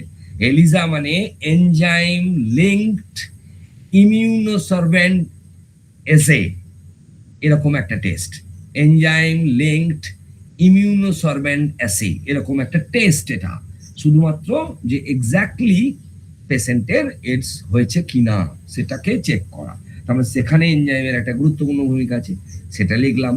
তারপরে ধরো জেনেটিক ইঞ্জিনিয়ারিং, মেডিকেল ট্রিটমেন্ট, এরকম আরো দুটো একটা লিখে দেবে। কিন্তু মানে অনেক সময় কি হয় যে ডিপ গুলো পড়েছে, ধরো কাইনেটিক্স ফাইনেটিক্স হ্যান ত্যান পড়া হয়েছে, দিয়ে এবার একদম জেনারেল একটা কোশ্চেন জিজ্ঞেস করে বসেছে যে what is importance of enzyme in biology, তখন আর লাইন বেরোচ্ছে না। তো এটা কিন্তু খুব সিম্পল জিনিস জিজ্ঞেস করেছে যে গোটা বায়োলজিক্যাল সিস্টেমের মধ্যে এনজাইমের কি ভূমিকা, মানে এনজাইম কি ব্যাপার। তো 4-5টা পয়েন্ট লিখতে হবে হিউম্যান বডিকে ধরে, ধরো মেডিকেল ডায়াগনোসিস ধরে সবকিছু ধরে 4-5টা পয়েন্টকে লিখবে, ঠিক আছে? একদম ফ্ল্যাট এটা একটা কোশ্চেন, অনেক মানে গুগলির মতো হয় না অনেক সময়, মানে পড়ে গেলে যে দুম করে কোনোটাই না মিলে ওইটাকে দিয়ে দিল, এরকম হয়, ঠিক আছে? তো সেটা হতে পারে। তো জেনারেল কোশ্চেন হিসেবে লিখবো, এটা কোনো ব্যাপার না। এই হচ্ছে চ্যাপ্টার 5 হলো। এরপরে এসো 6, চ্যাপ্টার 6 এ চ্যাপ্টারটা হচ্ছে তোমার আইটি, মানে চ্যাপ্টারটা ইনফরমেশন ট্রান্সফার, এরকম নাম, ইনফরমেশন ট্রান্সফার এরকম নাম। ওকে, তো এখানে যেটা জেনেটিক, এই যে জেন মানে আমরা জিন বা জেনেটিক যে সমস্ত জিনিসপত্র নিয়ে পড়ি, তার মধ্যে একটা বড় এরিয়া হচ্ছে যে কোশ্চেনটা প্রচুর বার এসছে, বারবার পড়েছে, এবং তোমাদের ভীষণ চান্স আছে এই কোশ্চেনটি, দ্যাট ইজ সেন্ট্রাল ডগমা, এটা পড়বে যে সেন্ট্রাল ডগমা কাকে বলে, তার explanation. What is central dogma? Genetic information flow, মানে বুঝতে পারছো চ্যাপ্টারটার নাম হচ্ছে ইনফরমেশন ট্রান্সফার, তার মানে হচ্ছে জেনেটিক ইনফরমেশন কিভাবে ট্রান্সফার হয় অন্যতে, সেই যে প্রসেস বা সেই যে তোমার প্রসিডিওর, তার মধ্যে সেন্ট্রাল ডগমা একটা এস্টাবলিশড যার মধ্যে রেপ্লিকেশন কেমন ভাবে হয়, ট্রান্সক্রিপশন ডিএনএ কেমন ভাবে হয়, ট্রান্সলেশন কেমন ভাবে, তিনটে মেন যে কাজ, মানে একটা রেপ্লিকেশন, একটা ট্রান্সক্রিপশন, একটা ট্রান্সলেশন। ওকে, তো এটা বায়োলজিক্যাল সিকোয়েন্সিং ইনফরমেশন যেটা ট্রান্সফার করার ব্যাপার, সেটা সেন্ট্রাল ডগমার মধ্যে আছে। সেকেন্ড আর একটা ইম্পর্টেন্ট কোশ্চেন, এটাও তোমাদের ইম্পর্টেন্ট, সেটা হচ্ছে ওয়াটসন ক্রিক, এইটা পড়বে ওয়াটসন ক্রিক মডেল। দেখবে একদম সুন্দর করে লেখা আছে ওয়াটসন ক্রিক হয়েছে, এটা কি না, দিস ইজ এ মডেল, যারা detected model of DNA. Okay, DNA model একদম কোশ্চেনে একদম ওয়াটসন ক্রিক শব্দ দিয়েই আসবে, যে prescribe Watson Crick model of DNA, একদম সরাসরি আসবে, মানে কোনো রকমের অন্য কোনো নাম এখানে লেখা থাকে না, সোজাসুজি একদম কোশ্চেন যে ওয়াটসন ক্রিক মডেল প্রেসক্রাইব করো, সিম্পল একদম জেনারেল কোশ্চেন। ওইখানে দেখবে অনেক আগে আমি একটা শব্দ বলেছিলাম, শর্ট কোশ্চেন হিসেবে বলেছিলাম, এখানে ওই জিনিসটা পাবে। একটু আগে দেখো আমি আর একটা চ্যাপ্টার এটা বললাম শর্ট কোশ্চেন হিসেবে, এটা এখানে পাবে জেনেটিক কোড, কারণ এখানে ইনফরমেশন ট্রান্সফার চ্যাপ্টার এটা, তো এখানে এটা একটা ইম্পর্টেন্ট জিনিস, এইটা ক্লিয়ার এখানে আছে যে আমরা যাকে জেনেটিক কোড বলি, জেনেটিক মেটেরিয়াল বলি, সেই ইনফরমেশনটাকে সেল টু সেল নিয়ে যায় actually. DNA is a genetic material, এবং ডিএনএ ক্যারি করে জেনেটিক ইনফরমেশন কোথায়, না ফ্রম সেল টু সেল এবং জেনারেশন টু জেনারেশন, যার জন্য এই পড়াশোনাটা। তার মানে ডিএনএ মেন যে জেনেটিক মেটেরিয়াল, তো ডিএনএ ক্যারি করে কি, ডিএনএ জেনেটিক ইনফরমেশনটা যে আছে তার মধ্যে, এবং সেটা কোডিং হয়ে থাকে, এবং সেটা সেল টু সেল শুধু না, সেটা from generation to generation carry করে, এবং সেই কোডিংটা ক্যারি চলতে থাকে। তো সেই বেসিসটা ধরো 20টা যদি কখনো পরে মানে ঢুকে দেখো, তা মানে ঘেঁটে দেখবে, কারণ এগুলো ইন্টারেস্ট না থাকলে খবরদার ঢুকবে না। যদি কখনো মনে হয় যে একবার দেখবো, জেনেটিক কোডের একটা জায়গা আছে দেখবে যে তোমার মানে সুন্দর জেনেটিক কোড লেখা হয় কিভাবে, এটা একবার গুগলে খুঁজে সেখানটা একবার দেখবে, এর কিন্তু জায়গাটা ভীষণ ইন্টারেস্টিং। কিন্তু আমাদের মানে আমরা তো এখন অত পড়তে পারবো না, জেনেটিক কোডকে যদি ঢোকো এখানে কখনো, জিনিসটা দেখবে ভীষণ ইন্টারেস্টিং জিনিস, মানে দেখবে ইনফরমেশন এই যে লিখছে বলছে কোডটা, কোডিং ধরো কোড লিখছে বলছে, অনেকটা বুঝতে পারবে দেখো যে কোড লিখছে বলছে, তার মানে information written in 4 letter language, 4 letter language, এই যে 4টে লেটার ল্যাঙ্গুয়েজ এরা হচ্ছে নাইট্রোজেন বেসের, এবং সেখান থেকে 4টে লেটার ল্যাঙ্গুয়েজটা can be translate into 20 letter language. ওকে, মানে বুঝতে পারছো কোডিং প্রসেসটা মানে কিভাবে চলে, মানে 4 লেটার ল্যাঙ্গুয়েজ আছে, নাইট্রোজেন বেস ধরে ধরে 4টে লেটারের ল্যাঙ্গুয়েজ, সেইটা ট্রান্সলেট হয় 20 লেটার ল্যাঙ্গুয়েজ। এবার তো সেটাতে গিয়ে যখন তুমি অ্যামাইনো অ্যাসিড বা প্রোটিন এসব বলছো, তখন এইটা সুন্দর করে কোড করে করে কোড করে করে কোড করে করে জিনিসটা থাকে। এবার এই যে চেঞ্জ আমরা যখন বলছি যে হার্মফুল চেঞ্জ ইন জিন, যাকে আমরা জেনেটিক ডিসঅর্ডার বলছি, এই যে কোডিং ফরম্যাটটা এইখানটা যদি ধরো ঘেটে ঘেটে যায় বা ব্যালেন্স হারিয়ে গেল কোনো কারণে বা কন্ড মিসিং হলো, তখনই একমাত্র সেইটা হার্মফুল ড্যামেজ উইদিন জিন। তো সেটা নর্মালি তো মানে ধরো ফ্যাটাল টাইপের জিনিসপত্র, ডিজিজ যেটা জেনারেশন ওয়াইজ ক্যারি করে। ডায়াবেটিস এর ওয়ান পার্টটা যেমন ধরো অনেকের ক্ষেত্রে হেরিটেজ ওয়াইজ হয়, হ্যাঁ, সিকেল সেল অ্যানিমিয়া হেরিটেজ হতে পারে, মা বাবা দাদু কারো থাকলে পরের জেনারেশনে আসতে পারে। কালার ব্লাইন্ডনেস মা বাবা বা তার আগে কারোর থাকলে কারোর মধ্যে চলে আসতে পারে। তো এই যে ফরমেশনটা, এটা খুব ইন্টারেস্টিং একটা ফরমেশন, মানে কোডিং পুরো ওখানটা তোমার একবারও মনে হবে না যে তুমি বায়োলজি পড়ছো। ওখানটা মোটেই মানে ওরকম না, মানে বায়োলজির কোনো বোয়া নেই। এবার একটুখানি যদি কারোর মনে হয় যে এই স্ট্রাকচারটা দেখবে, দেখবে নোটের মধ্যেই আছে। নোটের মধ্যে দেখবে একটা triplet structure table, triplet code table আছে, দেখবে 4 3, মানে এই যে 4 4 4, এই যে 64, এই এরকম একটা টেবিল আছে, দেখবে ট্রিপলেট কোড টেবিল। তো ওইখানটা না সাজানোটা সাজানোটা একবার দেখবে, দেখবে সাজানো আছে জিনিসটা, যে কেমন ভাবে মানে গোটা জিনিসটা রোল করে। হ্যাঁ, ট্রিপলেট কোড হলে কেমন জিনিসটা রোল করে, সহজ, মানে ওরকম মানে কঠিন না। এবার ধরো আমরা এখন তো এত পড়বো না, তো এত ওই জন্য আমরা ঘাঁটবো না, দেখবে জিনিসটা খুব সহজ। দেখবে এখানে উপরের দিকে দেখবে 4টে 4 লেটার কোডিং, এরকম এরকম দেখবে 4 লেটার কোডিং, এইদিকেও দেখবে 4 লেটার, এইদিকেও 4 লেটার কোডিং, এই যে এখানেও দেখবেন AUCAG হলো। এইবার এইখানে এবার এইখানটা গোটাটা কোডিং আছে। এবার এই যে কোডিংটা অ্যাকচুয়ালি এই দুদিক ধরে নয়, এই দিকে না, এই দিকে আরো জিনিস আছে। তো এই যে জিনিসগুলো ধরো মানে এই পাশে আরো একটা ইউসিএজি এই পাশে আছে, এইদিকে আরো একটা ইউসিএজি এইদিকেও আছে, ঠিক আছে। এইটা এবার মানে দিয়ে এবার যখন করবে তখন দেখবে এই যে ধরো এখানে ধরো এর আন্ডারে লিখছো তুমি, তার মানে দেখো একটা দুটো তিনটে, তাহলে এই যে প্রথম কোডটা অ্যাকচুয়ালি ইউ ইউ ইউ এরকম, তার পরের কোডটা মানে ইউ ইউ সি এরকম এরকম করে এর ভিতরে 64টা বেরোবে, 64 হবে এখানটা গোটাটায়। এটা করা আছে দেখবে টেবিলটা, হ্যাঁ নোটে, যদি মনে হয় দেখবে তবে, নাহলে দেখবে না, মানে যদি ঘেটে যাচ্ছে মনে হচ্ছে ওখানটা দেখবে না, দেখা দরকার নেই, হয়েছে। আর জেনারেল এখান থেকে একটা জেনারেল কোশ্চেন আছে যে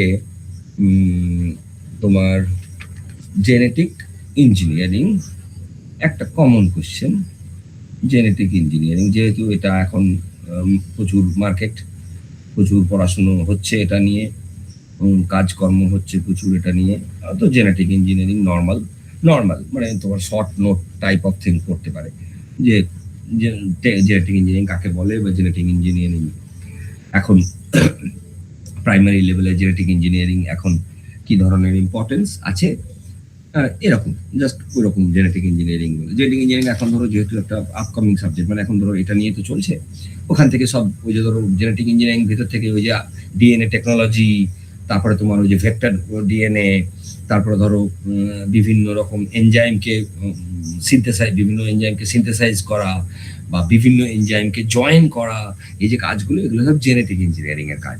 ডিএনএ টেকনোলজি বলো, এনজাইমকে কারোর সাথে জয়েন করা বলো, তারপরে ভেক্টর মানে ডিএনএ কে ভেক্টর হিসেবে মানে ভেহিকল হিসেবে ব্যবহার করা, মানে কোনো একটা জিনিসকে পুট করে তাকে ডিএনএটাকে ওইটাকে ক্যারি করতে দেওয়া হয়, বা ধরো অনেক সময় এনজাইম সিনথেসিস করা হয়, মানে তৈরি করার ব্যাপার বা তার রোলকে ভাগ করা বা কি পার্সিয়াল কি করতে পারে ড্যামেজ, এগুলো এগুলো সব জেনেটিক ইঞ্জিনিয়ারিং এ এখন আছে, এই পড়াশোনাগুলো হয়। তো সেইটা আর কি, মানে রিকম্বিনেন্ট একটা শব্দ আছে দেখবে, রিকম্বিনেন্ট ডিএনএ টেকনোলজি, এটা জেনেটিক ইঞ্জিনিয়ারিং এর খুব ফেমাস শব্দ। হ্যাঁ, রিকম্বিনেন্ট ডিএনএ টেকনোলজি, যেটা মেডিকেলি তোমার বিশালভাবে এখন এর দাম, ভীষণ ইম্পর্টেন্ট। এই সমস্ত লোকজন যারা জেনেটিক ইঞ্জিনিয়ারিং রিলেটেড উপর দিকে একটু মানে গেছেন, তারা প্রচুর রিসার্চ ল্যাব আছে গোটা ওয়ার্ল্ডে যারা পুরোটা জেনেটিক ইঞ্জিনিয়ারিং এর উপর কাজ করেন। এবং এটা শুধুমাত্র মানে হিউম্যান বডির ক্ষেত্রে লিমিটেড এরকম ভেবো না, কারণ গোটা মানে প্ল্যান্ট বডি, হিউম্যান বডি, বিভিন্ন প্রাণী, বিভিন্ন রকমের ভেক্টর, ভাইরাস, ব্যাকটেরিয়া, মানে প্রচুর প্রচুর জিনিসের মধ্যে এই সমস্ত মানে জিনিসপত্র বা ট্রিটমেন্ট বলো বা টেস্ট বলো, এগুলো চলে। জেনেটিক ইঞ্জিনিয়ারিং আপমোডিং, মানে ধরো অনেক কিছু আছে এর ভিতরে, মানে পেট্রোভাইরাস, বুঝেছো? মানে সে দেখবে যদি কেউ জানো, যখন উপসাগরীয় যুদ্ধ হয়েছিল, যখন অয়েল অয়েল ছড়িয়ে গেছিল সমুদ্রে, তো ক্লিয়ার করার জন্য কোনো কিছু পাওয়া যাচ্ছিল না, এবং এটা বোঝা যাচ্ছিল যে যে কোনো একদিকে যদি কোনোভাবে ফায়ারিং আগুন লাগে, তাহলে সেটা মানে গোটা সমুদ্রে গোটা আস্তে আস্তে ছড়াবে এবং সেটা একটা ভয়ঙ্কর জায়গায় যাবে। তো এই যে দেখবে ক্লিন করার জন্য একটা ভাইরাসকে স্প্রেড করা হয়েছিল, যে একটা ভাইরাসকে হেলিকপ্টার থেকে স্প্রেড করা হয়েছিল, রীতিমতো ভাইরাস সেটা, হ্যাঁ, স্প্রেড করা হয়েছিল। কিন্তু ভাইরাসটার একটা ক্লিন জিনিস জেনেটিক ইঞ্জিনিয়ারিং সিকিউর করেছিল, যে এই ভাইরাসটা শুধুমাত্র পেট্রোল বা ডিজেল এই জাতীয় জিনিসই খেতে পারবে, অন্য কিছু খেতে পারে না, মানে অন্য কিছু ওর নিতে পারবে না। এবং এটা ওর শরীরে একটা স্যাচুরেটেড লেভেলে যখনই যাবে, তখনই ভাইরাসটা ডেড, মানে মারা যাবে, মানে তার কোনো অ্যাক্টিভিটি থাকবে না। ওই যে ভাইরাসটা, it is commonly known as petro virus বলে, ওই পেট্রো ভাইরাসকে কিন্তু জেনেটিক ইঞ্জিনিয়ারিং এর এক্সেলেন্সি পেট্রো ভাইরাস তৈরি করতে পেরেছিল এবং ক্লিন করতে পেরেছিল সমুদ্রকে। পেট্রো, এবার বুঝতে পারছো এই যে ডিটারমিন ফাংশনটা, এটাকে মানে কতটা জেনেটিক্যালি তাকে ইয়ে করতে হচ্ছে, যে পেট্রোল বা ডিজেল ছাড়া কিছু খেতে পারবে না, এবং সেটার একটা স্যাচুরেশন পয়েন্ট আছে, ততটা খেয়ে নিলেই মারা যাবে সে। তো এইটাকে ফরমেশন করতে হয়েছে, তো ল্যাব ওরিয়েন্টেশন, তাকে জেনারেট করতে হয়েছে, তাকে বাড়াতে হয়েছে সংখ্যায়, তবে তুমি কোনো এক্সপেরিমেন্টাল গ্রাউন্ডে নিয়ে গিয়ে তাকে ব্যবহার করতে পারছো। এইগুলো তো এইরকম বেশ কিছু জিনিস আছে যেগুলো জেনেটিক ইঞ্জিনিয়ারিং এর বিরাট এক্সেলেন্স বলা হয়, এটা ঠিক কথা। হ্যাঁ, এবার এটা ধরো আপনি রিসার্চ লেয়ারের ম্যাটার, এখন কন্টিনিউয়াসলি জেনেটিক মডেলের ইনফরমেশন ট্রান্সফার নিয়ে প্রচুর পড়াশুনো হচ্ছে, এবং এখনো পর্যন্ত মানে স্টিল এটা খুব ফাংশনাল একটা সাবজেক্ট, একদম উপরের দিকে। এবং এর মধ্যে শুধুমাত্র বায়োলজির লোকজন ইনভলভ আছে এরকম নয়, বায়োলজি লোকজন, কম্পিউটার সায়েন্সের লোকজন, প্রোগ্রামিং এর লোকজন, কেমিক্যাল ইঞ্জিনিয়ারিং এর লোকজন, এরকম প্রচুর সেকশনাল লোকজন এটাতে ইনভলভ আছে, শুধুমাত্র বায়োলজির লোকদের পাঠ্য বিষয় এরকম ব্যাপার নয় এটা, ঠিক আছে? এরপরে দেখবে এসো চ্যাপ্টার 7, এটাও একটা খুব ছোট্ট চ্যাপ্টার, জিনিস খুব কম পড়ার আছে। এইটা দেখবে ম্যাক্রোমলিকুল, এই চ্যাপ্টারটা ম্যাক্রোমলিকুল বা মলিকুলার অ্যানালিসিস এরকম আছে, দেখবে মলিকুলার অ্যানালিসিস, ম্যাক্রোমলিকুলার অ্যানালিসিস, এরকম একটা চ্যাপ্টার আছে দেখবে 7 এ। ওকে, এখানে অ্যাকচুয়ালি কি বলতো, মানে ম্যাক্রো কোনগুলোকে, প্রথম কথা হচ্ছে ম্যাক্রো মানেই জানবে তোমাকে আইদার প্রোটিনের কথা বলছে, অথবা কার্বোহাইড্রেটের কথা বলছে, নয়তো ফ্যাটের কথা বলছে। জেনারেল হিসেবে ম্যাক্রো মলিকুল বললে এইগুলোকেই বোঝায়, আইদার কার্বোহাইড্রেট, নয়তো প্রোটিন, নয়তো লিপিড, এদেরই স্ট্রাকচারগত কোনো কিছুটাই পড়াশোনাটাই হলো ম্যাক্রোমলিকুল। ম্যাক্রোমলিকুলের কোশ্চেন এই দেখো, আমি অনেক আগে বললাম যে প্রোটিনের ক্লাসিফিকেশন পড়বে বা বলবো, ওরকম যে বলছিলাম, সেম জিনিস তুমি এখানে সেম কোশ্চেন পাবে, এখানেও দেখবে প্রোটিনের ক্লাসিফিকেশন আছে। তাহলে আমি যদি আমরা পড়ছি, আমার তাহলে এখানটা পড়ার খুব একটা দরকার নেই, আমি ওটাই লিখতে পারবো। দেখবে ডিফারেন্ট ক্লাসেস অফ প্রোটিন, কাকে মানে ভাগ, যে ডিভিশনটা, ওই যে ওখানে বললাম ফসফোপ্রোটিন, লাইপোপ্রোটিন, গ্লাইকোপ্রোটিন বললাম, সেম জিনিস এখানে আছে। দেখবে যে সিম্পল প্রোটিন মানে কি, কনজুগেটেড প্রোটিন মানে কি, কনজুগেটেড প্রোটিনের কি কটা ভাগ, সিম্পল প্রোটিনের কটা ভাগ, সেম জিনিস আছে, যেহেতু এখানে প্রোটিনটাকেই মানে যেহেতু আলোচ্য বিষয় সেই জন্য। ওকে, তো এখানে প্রোটিন ক্যাটালিস্ট হিসেবে প্রোটিন কাজ করে কিনা, প্রোটিনের নিয়ে আমাদের কি এবার এর ভিতরে ধরো কমন কোশ্চেন যদি বলি, তো ফাংশন করতে পারে যে প্রোটিন অ্যাজ এ মাদার আমাদের ক্ষেত্রে, হিউম্যান বডির ক্ষেত্রে প্রোটিনের ফাংশন যেহেতু মেজর, এইটা একটা কমন কোশ্চেন। প্রোটিনের ফাংশন হিউম্যান বডির ক্ষেত্রে মেজর ফাংশন, মেজর দেখবে 10টা 12টার পয়েন্ট লেখা আছে, তার ভিতর থেকে যেগুলো সহজ মনে হবে, যেটা মনে হবে লিখতে পারবো, সেগুলোকে মনে রাখবে, সেগুলোকে লিখবে, কোনো সমস্যা নেই। ঠিক আছে, function of protein is an important question. Function of general, function of protein একদম ভীষণ জেনারেল একটা কোশ্চেন এইটা। আর একটা হচ্ছে এখানে দেখবে একটা স্ট্রাকচার আছে, স্ট্রাকচার, কিন্তু সেটা প্রোটিনের স্ট্রাকচার না। এটা হচ্ছে, এই স্ট্রাকচারটা হচ্ছে দেখে দেখে পড়বে, আমি বলে দিই। দেখবে লিন্ডার, এরকম নামটা খুঁজবে, এরকম নামটা খুঁজবে, লিন্ডারস্ট্রম, লিন্ডারস্ট্রম ল্যাং, এই যে লোক দুটোর যে স্ট্রাকচার সেইটা বলছে। এটাতে কি না, এনারা একটা ভাগ করতে পেরেছিলেন কেমন করে না, প্রাইমারি স্ট্রাকচার মানে কোনগুলো, সেকেন্ডারি স্ট্রাকচার মানে কোনগুলো, টার্সিয়ারি স্ট্রাকচার মানে কোনগুলো, কোয়াটার্নারি স্ট্রাকচার মানে কোনগুলো, এরকম 4টে ভাগ করেছিলেন, সেইটা বলছে। It is a common hierarchical of protein structure. Primary structure মানে এগুলো, সেকেন্ডারি স্ট্রাকচার মানে এগুলো, টার্সিয়ারি স্ট্রাকচার মানে এগুলো, কোয়ান্টারি স্ট্রাকচার মানে এগুলো। এরকম 4টেই ভাগ আছে, দেখবি 4টে ডেফিনেশন মতো লাইন আছে, এবং একটা করে ধরো যে তুমি ওই স্ট্রাকচারটাকে চিনবে কি করে যে এটা প্রাইমারি, এটা সেকেন্ডারি চিনবে কি করে, বা এটা টার্সিয়ারি চিনবে কি করে, সেটা যে কোন প্যাটার্নটা, কোন স্ট্রাকচারাল প্যাটার্নটা তোমাকে চেনাবে যে এটা প্রাইমারি, এটা সেকেন্ডারি, এটা টার্সিয়ারি, এটা কোয়ান্টারি। এই লোক দুটোর নাম আছে যেখানে, সেইখানটা পড়বে, মানে সেই দুটো পড়বে, দেখবে দেওয়া আছে ওখানটা নাম আছে, দেখবে। এবার এখানে প্রোটিনের ক্ষেত্রে একটা শব্দ আছে, সেইটা পড়বে। এখানে বেশি কোশ্চেন নেই, যদিও 3টে আছে। এখানে দেখবে ডিন্যাচুরেশন বলে একটা শব্দ আছে, ডিন্যাচুরেশন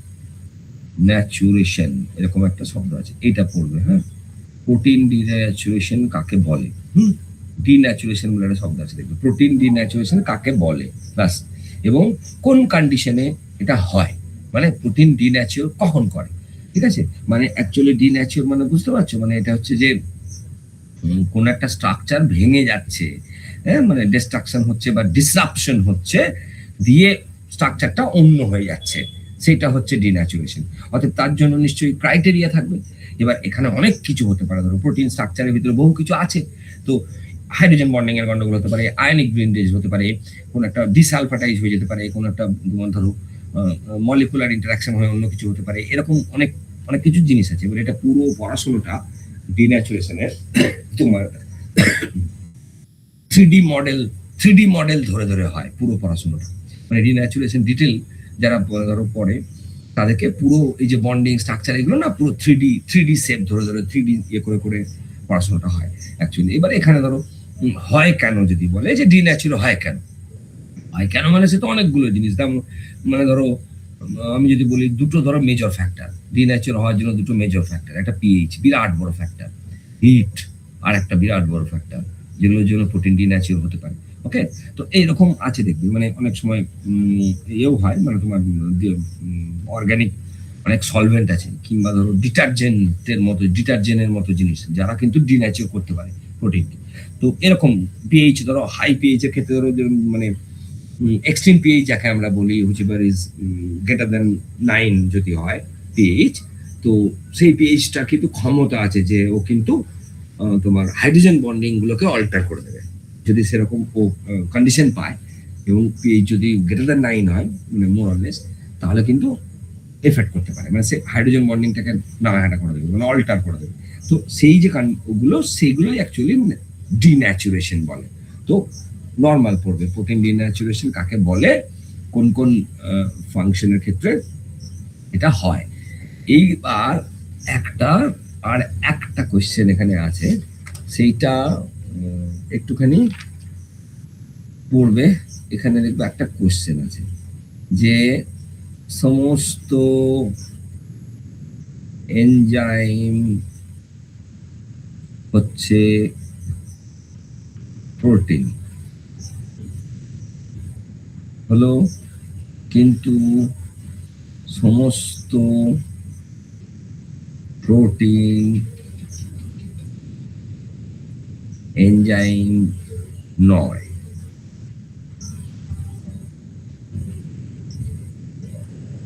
এইটা একটা কোশ্চেন আছে, এটা পড়বে। হ্যাঁ, এই লাইনটাই দেবে, এই লাইনটাই দেবে। হ্যাঁ, দিয়ে বলবে ডিসকাস। হ্যাঁ, এই লাইনটাই দেবে যে all enzyme are protein but not all protein are enzyme. মানে ওই সব এনজাইমই তো প্রোটিন, কিন্তু সমস্ত প্রোটিন এনজাইমের কাজ করে না। এত সিম্পল ব্যাপার, সমস্ত প্রোটিন করে না। প্রোটিন মানে প্রোটিনের মোটেই এনজাইমের বেসিক একটা ফ্যাক্টর হচ্ছে ক্যাটালাইজ করা। তো মানে ক্যাটালিস্টের মতো কাজ, কিন্তু প্রোটিন মানে প্রোটিন একটা মানে মেজর ইয়ে যে কখনোই ক্যাটালিস্টের কাজ প্রোটিন খুব একটা করবে না কখনো, যেটা এনজাইম করে। ঠিক আছে, তো এরকম 3টে বা 4টে পয়েন্টই হয়, এটা তার বেশি হয় না। লাইনটা ডাইরেক্টলি সোজাসুজি লাইনটা দেওয়া থাকে, all enzymes are protein but not all protein are enzyme discuss, এরকম করে জিজ্ঞেস করা হয়। সহজ জিনিস, তো ওইটা পড়বে। ওটা জেনারেল 4টে পয়েন্ট আছে, দেখবে 4টে পয়েন্টই মানে ডিসকাস করতে হয়, কিছু আর আর আর কিছু নেই এখানে, এই চ্যাপ্টারটা। তারপরে আছে metabolism, is an another chapter 8। Chapter 8-এ মেটাবলিজম আছে। মেটাবলিজমের ক্ষেত্রে ওই যে প্রথমে বললে যে থার্মোডাইনামিক্স, প্রথমের দিকে ফার্স্ট চ্যাপ্টারে আছে না থার্মোডাইনামিক্স, তারপর তোমার ব্রাউনিয়ান মোশন এসব আছে। তো যদি থার্মোডাইনামিক্সের কোনো কোশ্চেন একটা বা দুটো আসে যদি, তাহলে জানবে সেটা এই চ্যাপ্টার থেকে আসবে, এইখানে আসবে। এই যে মেটাবলিজম চ্যাপ্টারে থার্মোডাইনামিক্সের প্রত্যেকটা লকে দেখবে এক্সটেন্ড করে করে বলা আছে। ওকে, তো এখানে ওইভাবে তো নয়, মানে ধরো কতগুলো শর্ট জিনিস ল অফ থার্মোডাইনামিক্স এর হিসেবে নয়, কতগুলো ছোট ছোট জিনিস আছে সেইগুলোকে পড়বে। যেমন ধরো এক্সোথার্মিক রিয়াকশন কাকে বলে, ওকে, এটার সাথে সাথে এন্ডোথার্মিক রিয়াকশন কাকে বলে, এগুলো সব যেহেতু বায়োলজির সাথে রিলেটেড তাই পড়তে হবে। এন্ডোথার্মিক রিয়াকশন কাকে বলে, এক্সোথার্মিক রিয়াকশন কাকে বলে। ঠিক আছে, হিউম্যান কনজুগেশনে পড়ানো আছে যেহেতু মেটাবলিজম চ্যাপ্টার মেটাবলিজম বলে। এক্সোথার্মিকের সঙ্গে এন্ডোথার্মিকের ডিফারেন্স কোশ্চেন এসেছে, এক্সোথার্মিক কাকে বলে, এন্ডোথার্মিক কাকে বলে কোশ্চেন এসেছে, exothermic reaction versus endothermic reaction এসেছে কোশ্চেন এসেছে, exothermic process versus endothermic process question এসেছে, এরকম জিনিস আছে কিন্তু। হ্যাঁ, তো মেন জানবে এই দুটো এই চ্যাপ্টারের ক্ষেত্রে, যে এক্সোথার্মিক প্রসেস কোনগুলো এবং সেগুলো কোথায়, এন্ডোথার্মিক প্রসেস কোনগুলো সেগুলো কোথায়, এবং এই যে হিট অ্যাবজর্ব হয়, একটাতে হিট রিলিজ হয়, একটাতে ডিসঅর্ডার বাড়তে পারে, একটাতে এনট্রপি বাড়তে পারে, একটা এনথ্যালপি বাড়ে, একটাতে এনথ্যালপি কমে। এই যে এরকম কমন জিনিস আছে দুটোর মধ্যে। এবার হিউম্যানের সাথেই করা আছে, তো আমাদের হিউম্যান বডির সাথেই এক্সরে আছে। যেমন ধরো এক্সোথার্মিক রিয়াকশনের সবচেয়ে বড় এক্সাম্পল respiration.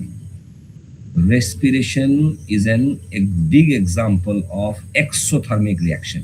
Respiration, যে আমরা শ্বাস নিই, তো এই যে জিনিসটা রেসপিরেশনটা এক্সাম্পল। তো হিউম্যান বডি ধরে ধরেই আছে, হিউম্যান বডি ধরে ধরেই পড়বে, তাহলে মনে থাকবে চট করে যে কোনটা এক্সোথার্মিক এন্ডোথার্মিক নিয়েই দেখবে মেজর, ওখানটা দেখবে মেজর অংশ ওই চ্যাপ্টারে এক্সোথার্মিক এন্ডোথার্মিক নিয়েই আছে। হ্যাঁ, এই রিয়াকশনটা কি, ওই রিয়াকশনটা কি, এন্ডোথার্মিক কোনটা, এক্সোথার্মিক কোনটা, এইভাবেই অনেকগুলো জিনিস ওখানে আছে।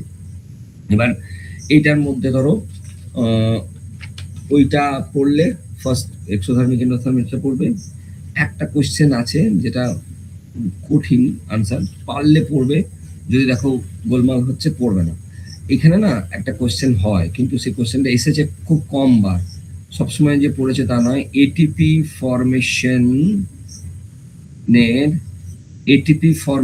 ফরমেশনের মেকানিজম, এটিপি ফরমেশন মেকানিজম, এটা তো এটা লেন্দি আনসার, অনেক কিছু জিনিস লিখে লিখে লিখে লিখে লিখে করতে হয়। তো যদি মনে হয় যে পড়তে পারছো তাহলে পড়বে, মানে ম্যান্ডেটারি ব্যাপার কিছু নেই, পড়তেই হবে এরকম ব্যাপার নয়। কারণ ওই এটিপি ওই যে জিনিসগুলো ওইগুলো বুঝেছো, তো যদি মনে হয় পড়তে পারবে তাহলে পড়বে, নাহলে দরকার নেই। আর এই গ্লাইকোলিসিস পড়বে, শর্ট হোক, শর্ট নোট হোক, বড় হোক, গ্লাইকোলিসিস পড়বে। গ্লাইকোলিসিস কাকে বলে বা কটা স্টেপে হয়? ক্রাবস গ্লাইকোলিসিসের পাশাপাশি ক্রেবস পড়বে, ক্রেবস সাইকেল। ক্রেবস সাইকেল এই দুটোর মধ্যে একটা পেয়ে যাবে, দুটোর মধ্যে একটা পেয়ে যাবে, হয় গ্লাইকোলিসিস নলে ক্রেবস সাইকেল, যে কোনো একটা পেয়ে যাবে। হলো। আর এইখানে তোমার এটিপি স্যার রিলেটেড, এটিপি কি লিখেছেন? বলো বলো। এটিপি কি লিখেছেন? এটিপি ফরমেশন, এটিপি ফরমেশন, আচ্ছা, এটিপি ফরমেশন, এটা দেখবে যদি পড়ো, এটা তোমার কোএনজাইম হয়, এনার্জি যে আমরা বলি ATP as a energy currency, এরকম একটা শব্দ আছে দেখবে, ওইখানে দেখবে মেকানিজম অফ এটিপি ফরমেশন বলে একটা জায়গা আছে। এবার তোমার অ্যাডিনাইন ট্রাইফসফেট, তো মানে তোমার নিউক্লিওটাইড কোএনজাইম অ্যাডিনোসিন ট্রাইফসফেট, এই যে ফরমেশনটা মানে এটা কেমিক্যাল, গোটাটাই তো কেমিক্যাল ফরমেশন, মানে পরপর পরপর পরপর পরপর হয়ে হয়ে হয়ে হয়ে এটিপি পর্যন্ত পৌঁছায়, মানে সেইটা, সেই জিনিস, সেই মেকানিজমটা যে কিভাবে এটা গোটাটা হয়। তো ওটা যদি দেখো পড়তে পারছো তাহলে পড়বে, মানে নলে মানে মাথায় ঢুকিয়ে অকারণ ঘাটবে না, যেগুলো সহজ জিনিস সেগুলোকে আগে পড়বে। এখানে এটিপি রিলেটেড কোশ্চেন হলে ওইটাই হয়, ওখানে এটিপি রিলেটেড কোশ্চেন তো খুব একটা হয় না। এবার কমন হিসেবে ধরো এখানে তোমার আর এখানে পড়বে ধরো নর্মাল, যদি মানে শর্ট কোশ্চেন হিসেবে একটা জিনিস হতে পারে যে দেখবে এই যে আমরা রিয়াকশন বলি, রিয়াকশন যে জিনিসগুলোকে রিয়াকশন বলছো, এই যে রিয়াকশনের না দেখবে এরকম ভাগ দেখবে, যে দেখবে লাইট রিয়াকশন বলে কিছু হয় আর ডার্ক রিয়াকশন বলে, এটা শুধু জানবে যে অ্যাকচুয়ালি লাইট রিয়াকশন মানে হচ্ছে যেগুলো only in presence of light, তাছাড়া হবে না, সেইগুলোকে লাইট বলে, সেগুলো লাইট রিয়াকশন। আর যেগুলো তোমার প্রেজেন্স অথবা অ্যাবসেন্স অফ সানলাইট হতে পারে, সেগুলো সব হচ্ছে ডার্ক রিয়াকশন। লাইট রিয়াকশনের জন্য লাইটের প্রেজেন্সটা জরুরি, মানে লাইট থাকতে হবে, আদারওয়াইজ লাইটের বেসিসে কোনো রিয়াকশন ওখানে হবে না। যেমন ফটোসিনথেসিসের ক্ষেত্রে ধরো অনেকগুলো এরকম জায়গা। কিন্তু ডার্ক মানে হচ্ছে যে সেটা লাইট থাকলে হতে পারে, বা লাইট না থাকলে মানে অ্যাবসেন্স অফ সানলাইটের ক্ষেত্রেও হতে পারে। বায়োকেমিক্যাল প্রচুর রিয়াকশন আছে যেগুলো ডার্ক রিয়াকশন, মানে সূর্যের আলো প্রেজেন্ট থাকলেও হতে পারে, সূর্যের আলো প্রেজেন্ট না থাকলেও হতে পারে, ঠিক আছে? তো সেইটা ডার্ক, সেগুলো ডার্ক রিয়াকশন। এবার এদের জাস্ট জেনারেল এটা জানাটা যে এইটাকে বলে তোমার লাইট রিয়াকশন, এটাকে বলে ডার্ক রিয়াকশন। জেনারেলি ফটোসিনথেসিসটাকেই এক্সাম্পল ধরে এগুলো বলা আছে, দেখবে ফটোসিনথেসিসটাকে ধরা আছে, ফটোসিনথেসিসটাকে ধরেই এই সব এক্সাম্পল গুলো বলা, যেহেতু ফটো সিস্টেম এর লাইট এবং ডার্কের দুটো ভূমিকা পরিষ্কার করে বোঝা যায়। আর ডার্ক রিয়াকশন ইম্পর্টেন্ট বলা হয়, তার কারণ হচ্ছে ডার্ক রিয়াকশনের একটা অন্য নাম আছে। ডার্ক রিয়াকশন যেটাকে বলছে সেটা anotherly it is known as carbon fixing, এটাকে বলে কার্বন ফিক্সিং রিয়াকশন বলে। এই যে নামটা, এটা এটা এটা এর নাম, ডার্ক রিয়াকশনটাকে কার্বন ফিক্সিং রিয়াকশন বলে, ঠিক আছে? এই জন্য এটা মানে পরিচিত আর, ঠিক আছে? এবার এখানে তোমার এটিপি রিলেটেড জিনিস আছে, কিন্তু সেগুলো পড়তে হবে না, কারণ এটিপি রিলেটেড সাইকেল আছে দেখবে বড়, এনার্জি, ওগুলো অনেক একটুখানি মনে রাখতে অসুবিধা হবে, কারণ অনেক অনেক কিছু আছে তো ভিতরে, তো ওগুলোকে পড়বে না, মানে যদি দেখো যে অসুবিধা হচ্ছে পড়বে না, কারণ অনেক অনেক জিনিস আছে, মানে পুরো ফরমেশনকে মনে রাখতে হবে। এনার্জি যখন চার্জে তখন উপরে ওই যে ATP plus half of ADP, নিচে আবার ATP plus ADP plus AMP, এরকম সাইকেল করে করে হয়, তো ওইটা পড়তে হবে না, ওটা দরকার নেই। রিয়াকশনটা জাস্ট ওই লাইট রিয়াকশন কাকে বলে, ডার্ক রিয়াকশন কাকে বলে, নর্মালি ফটোসিনথেসিস হলে, যখন ফটোসিনথেসিস হয় তাহলে ফটোসিনথেসিসে কোন পার্টটা লাইট রিয়াকশন, কোন পার্টটা ডার্ক রিয়াকশন, ব্যাস এটুকু। কেননা লাইট ডার্ক দুটো রিয়াকশনে তুমি কম্বিনেশন দেখতে পাবে ইন কেস অফ ফটোসিনথেসিস। ফটোসিনথেসিসেই তুমি একমাত্র কম্বাইন জিনিসটাকে দেখতে পাবে, অন্য কোনো জায়গায় খুব একটা এক্সাম্পল কিছু নেই। তো এটা ডার্ক, আমি যদি বলি তাহলে আমরা ফটোসিনথেসিস এক্সাম্পল দিয়েই বলবো, অসুবিধা কিছু নেই, যে ডার্ক মানে এই পোর্শনটা, লাইট মানে এই পোর্শনটা, ব্যাস। আর এটা কমন কমন জিনিসের ভিতরে, ঠিক আছে। আর একদম শেষে আছে মাইক্রোবায়োলজি। Microbiology is chapter 9। এইটা হচ্ছে মাইক্রোবায়োলজি। এটা তো জানো এখন ইন্ডিভিজুয়াল সাবজেক্ট হিসেবে এটার এখন বিশাল দাম, ইন্ডিভিজুয়াল পড়ানো হচ্ছে, মাইক্রোবায়োলজি নিয়ে বহুজন পড়াশোনা করছে। কমন একটা জিনিস মাইক্রোবায়োলজি, এখানে একটা চ্যাপ্টার নয়, এটা একটা এন্টায়ার জিনিস। অথবা একটা চ্যাপ্টার তোমাকে নর্মাল হিসেবে মাইক্রোবায়োলজি দিয়ে কি হয় এইটুকুই জানানো হয়েছে, যে এই সাবজেক্টটা লোকজন পড়ছে কেন, এটা দিয়ে কি হয়, ব্যাস এইটুকুই। মানে এখানে ডিপ কোনো ব্যাপারই নেই, কারণ এন্টায়ার একটা ইন্ডিভিজুয়াল সাবজেক্ট মাইক্রোবায়োলজি, তাকে নিশ্চয়ই একটা চ্যাপ্টারে বলে দেওয়া যায় না। তো সেম জিনিস যেগুলো অনেক আগে পড়েছো, শুরুতে পড়েছো, এমন সমস্ত জিনিস এখানে দেখতে পাবে। দেখবে কিংডম বলছে যে এরকম কিংডমের ভাগ হয়, হ্যাঁ, তারপরে দেখবে বলছে যে লাইফ মানে সেটা এনভায়রনমেন্টের ব্যাপার আছে, গ্রোথের ব্যাপার আছে, এবিলিটি টু রিপ্রোডিউস হতে হবে, এরকম কমন জিনিস আছে। ইউনিসেলুলার, মাল্টিসেলুলার, প্রোক্যারিওটস কাকে বলে, ইউক্যারিওটস কাকে বলে, সব এগুলো আগে পড়েছো। কিন্তু সিঙ্গেল সেল কাকে বলে, সিঙ্গেল সেল হলে তার বেনিফিট কি, স্পিসিস কাকে বলে, অ্যান্টিজেন কি জিনিস, এগুলো সব আগে আছে। এটা জেনারেল গ্রস হিসেবে এই কথাগুলোই প্রথমে বলা আছে। অতএব এগুলোকে মানে খুব বেশি পড়তে হবে তা না, এগুলোই তো পড়েছো ওখানে। এখানে দেখবে ট্যাক্সোনমি, এই যে বললে ট্যাক্সোনমি, ট্যাক্সোনমি দেখবে এখানেও আছে, যে ট্যাক্সোনমি কোনটা, নিউমেরিক্যাল ট্যাক্সোনমি কাকে বলে, ট্যাক্সোনমির কোনো কি প্লাস পয়েন্ট, হ্যাঁ, কি মাইনাস পয়েন্ট, এই সেম সেম জিনিস যেগুলো আগে যদি পড়েছো। ভাইরাস, ভাইরাস আমাদের কি করতে পারে, মাইক্রোস্কোপ কি জিনিস, মাইক্রোস্কোপ দিয়ে আমরা কি করি, হ্যাঁ, মাইক্রোস্কোপিক ভিউ মানে কি, হ্যাঁ, মাইক্রোস্কোপ কত পার্সেন্ট ম্যাগনিফাই করতে পারে, মাইক্রোস্কোপ দিয়ে মাইক্রোস্কোপের কত রকমের ভাগ হয়, ভাগ আছে দেখবি, মাইক্রোস্কোপের ভাগ হয়, কম্পাউন্ড মাইক্রোস্কোপ হয়, ব্রাইট ফিল্ড হয়, ডার্ক ফিল্ড মাইক্রোস্কোপ হয়, ফেজ কন্ট্রাস্ট মাইক্রোস্কোপ হয়, ফ্লুরোসেন্ট মাইক্রোস্কোপ হয়, ইলেকট্রন মাইক্রোস্কোপ হয়, ট্রান্সমিশন ইলেকট্রন মাইক্রোস্কোপ হয়, স্ক্যানিং ইলেকট্রন মাইক্রোস্কোপ হয়, প্রচুর ভাগ হয়। তো এটা জেনারেল মানে নর্মাল, বুঝতে পারছো, নর্মাল মানে মাইক্রোবায়োলজির একদম ফার্স্ট চ্যাপ্টার যদি কিছু সেই রকম জিনিসটা। তো ক রকমের মাইক্রো হতে পারে, হ্যান ত্যান। এইখানে এবার তাহলে পড়বো কোনটা, জেনারেল হিসেবে এখানে পড়বে একটা, প্রথম যেটা পড়বে সেটা হচ্ছে স্টেরিলাইজেশন মানে কি এবং সেই প্রসেসটা কেন করা হয়। ইট ইজ ফার্স্ট পড়বে স্টেরিলাইজেশন, স্টেরিলাইজেশন কাকে বলে এবং স্টেরিলাইজেশন কেন করা হয়, স্টেরিলাইজেশন আমরা কেন করি। এই যে ডিসইনফেকশন, অ্যান্টিসেপিস, এই যে শব্দগুলো ওইগুলো ওর মধ্যে আছে, বা ব্যাকটেরিয়াল এজেন্টকে নষ্ট করা, জার্মিসাইড আমরা যে বলি, জার্মিসাইড সেটা কি, হ্যাঁ, এরকম। তো স্টেরিলাইজেশন কাকে বলে এবং এটা কিভাবে করা হয়। যদি স্টেরিলাইজেশনের অন্য নাম দেখতে পাও তাহলে যে কমন নামটা দেখতে পাবে দ্যাট ইজ ডিকন্টামিনেশন।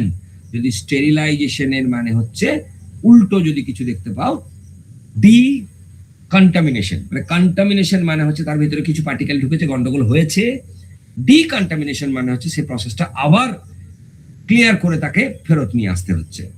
কন্টামিনেশন হয় কোনো মাইক্রোব্যাকটেরিয়াল, কোনো কেমিক্যাল, কোনো রেডিও অ্যাক্টিভ, কোনো একটা হ্যাজার্ড ঢুকে কন্টামিনেশন হয়, তাকে আবার ফিরিয়ে আনার যে প্রসেস সেটা ডিকন্টামিনেশন।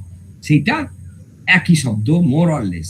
এইবার সেকেন্ড যেটা পড়বে হচ্ছে নর্মাল কি কি প্রসেস চালু আছে আমাদের মেডিকেল সিস্টেমে এই ধরনের স্টেরিলাইজেশন করার জন্য বা তোমার ডিকন্টামিনেশন করার জন্য।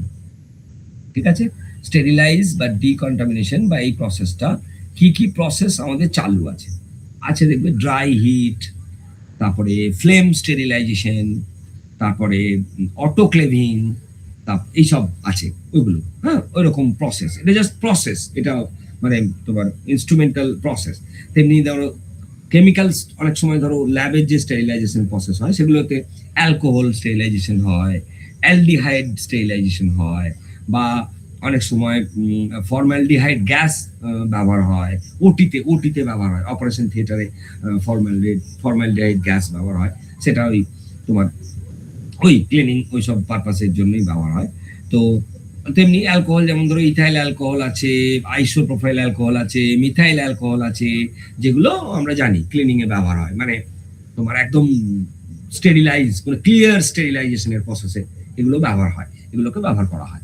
ওকে, তো এইটা পড়বে, স্টেরিলাইজেশনটা পড়বে, প্রসেস অফ স্টেরিলাইজেশন বা প্রসেস অফ ডিকন্টামিনেশন এটা পড়বে। সেকেন্ড পড়বে যেটা এখানে সবচেয়ে বেশি তোমার মানে কাজের, সেটা হচ্ছে যেটা মাইক্রোবায়োলজি ছেলেদেরকে সবচেয়ে বেশি করতে হয়, হচ্ছে কালচার।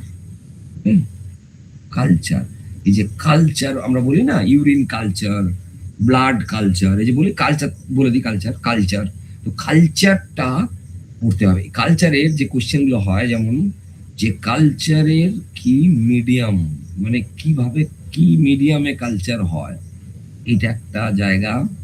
সেকেন্ড হচ্ছে যে কালচার মিডিয়া, তুমি যে বলছো মিডিয়াম বলছো, তার কম্পোজিশন, হ্যাঁ, কি দিয়ে হয়। ওকে, অনেক কিছু আছে দেখবে, ওয়াটার, মিনারেল সল্ট, হ্যাঁ, কার্বন সোর্স আছে, অনেক কিছু আছে। তো ওইটা হলো। এবার হচ্ছে যে এই যে মিডিয়াম বলছে, মিডিয়াম, এই মিডিয়ামটা পড়বে কিন্তু, কারণ মিডিয়াম হচ্ছে কালচার কখনো সলিড মিডিয়ামে হয়, কখনো সেমি সলিড মিডিয়ামে হয়, কখনো লিকুইড মিডিয়ামে হয়। এবার তারপরে পড়বে যেটা, সেটা হচ্ছে মিডিয়াম কালচার, এটার জরুরি, এটা প্রয়োজন কেন, কোথায় ব্যবহার হয়, এটা যে কালচারের দরকার কি, মানে কালচার ইউজ কি ইউজ হয়, মানে এটা নিয়ে কি করা হয়। হ্যাঁ, যে মাইক্রো অর্গানকে আলাদা করা, প্রপার ট্রিটমেন্টের system, clinical sample detection, biological, যেমন ধরো ভ্যাকসিনের ক্ষেত্রে, টেক্সটয়েড, অ্যান্টিজেন, এইসবের ক্ষেত্রে অনেক কিছু জায়গা আছে যেগুলোতে প্রয়োজন হয় কালচারাল মিডিয়ামে, একটা মিডিয়াম থ্রু ওটাকে করা হয়। তো এই মিডিয়ামটা যখন পড়বে, এগুলো সব ছোট্ট ছোট্ট জিনিস কয়েকটা, সেগুলো দেখে নেবে যে কোনটাকে কি বলে, কালচারাল মিডিয়াম কোনটাকে বলে, সেটার কম্পোজিশন কি হয়, মানে কি ধরনের জিনিসপত্র ব্যবহার হয়, আর এটা কি ব্যবহার হয়, মানে কালচারাল মিডিয়াম কোথায় কাজে লাগে, মানে ইউজ অফ কালচারাল মিডিয়াম যেটা, সেটা।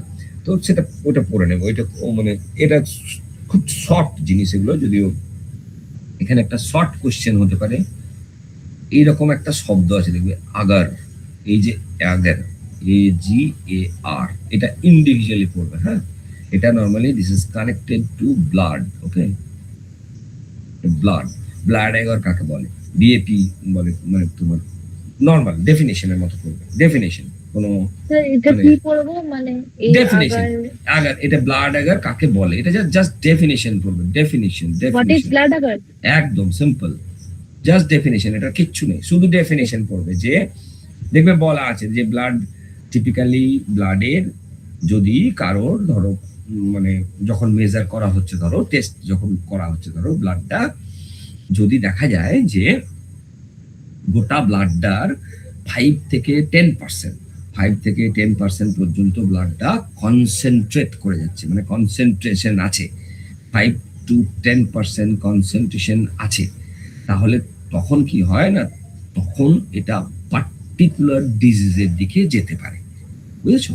এবার তাদের এই যে প্রসেস, মানে পার্টিকুলার ডিজিজকে ইন্ডিকেট করতে পারে, যদি 5 থেকে 10% ব্লাড কনসেন্ট্রেট হচ্ছে, বারবার হচ্ছে, একবার নয়, এটা বারবার ধরো হচ্ছে যদি, তাহলে সেটা পার্টিকুলার ডিজিজের দিকে ট্রেন্ড করছে।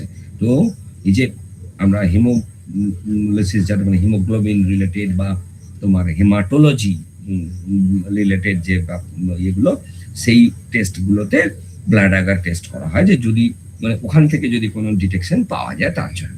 তো সেটা নর্মালি ডেফিনেশন হিসেবে হোয়াট ইজ ব্লাড আগার, একদম সিম্পল ডেফিনেশন পড়বে, ওখানে অন্য কিছু পড়ার কোনো ব্যাপার নেই, সিম্পল ডেফিনেশন পড়বে। আর এখানে আর কি পড়বে, এখানে গ্রোথ কাইনেটিক্স তো আমাদের দেবে না, এটা অ্যাকচুয়ালি সিলেবাসের মধ্যে কোটা নেই। আর একটা হতে পারে, এখানে দেখবে একটা গ্রোথ কাইনেটিক্স আছে। হ্যাঁ, এটা একবার দেখবে, পড়ে না খুব একটা। গ্রোথ কাইনেটিক্স বলে একটা জিনিস আছে, গ্রোথ কাইনেটিক্স। ওকে, এবার এটা অ্যাকচুয়ালি কি বলতো, এটা বলছে, এটা দেখবে, এটা একটা মাইক্রোবায়োলজির টেস্টিং জিনিস, মাইক্রোবায়োলজি মাইক্রোবিয়াল গ্রোথ কাইনেটিক্স বলে জিনিসটা। এটা অ্যাকচুয়ালি কি বলতো, মানে ব্যাকটেরিয়াকে যে কোনো ব্যাকটেরিয়াকে তার জেনারেল যে গ্রোথ সেইটাকে ফলো করা হয় এবং তাকে ফেজ ওয়াইজ ভাগ করা হয়, যে কোন পাথে কোনটা, হ্যাঁ, কতটা যাচ্ছে। এবার ল্যাগ একটা পাথ দিয়ে গ্রোথ, দিয়ে সেম থেকে গেল, দিয়ে ডেথ, এরকম নর্মালি ফেজ ওয়াইজ গ্রোথ কার্ভটাকে, গ্রোথের যেটা সেটাকে কার্ভ করা যায়। মানে একটা ধরো প্রথমে ল্যাগ, মানে খুব ধীর গতিতে হয় গ্রোথটা, তারপরে একটা সময় গ্রোথটা হয়, দিয়ে মানে স্টেশনারি হয়ে যায়, মানে ফিক্স হয়ে যায়, আর গ্রোথ হয় না, দিয়ে একটা পরে গিয়ে ডেথ। এরকম করে ফেজ ওয়াইজ ব্যাকটেরিয়াটা হয়। এবার যেহেতু ব্যাকটেরিয়া ধরো শুরু থেকে শেষ পর্যন্ত দেখা সম্ভব, পিরিয়ড সাইকেল, লাইফ সাইকেল ছোট, তো গ্রোথ পাথটাকে যদি, গ্রোথ কার্ভটাকে কেউ যদি ডেসক্রাইব করতে চায়, তাহলে সে ব্যাকটেরিয়াকে নিতে পারে, ব্যাকটেরিয়াকে ডিটেক্ট করতে পারে, ব্যাকটেরিয়া ধরে সে কাজটা করতে পারে এইটা।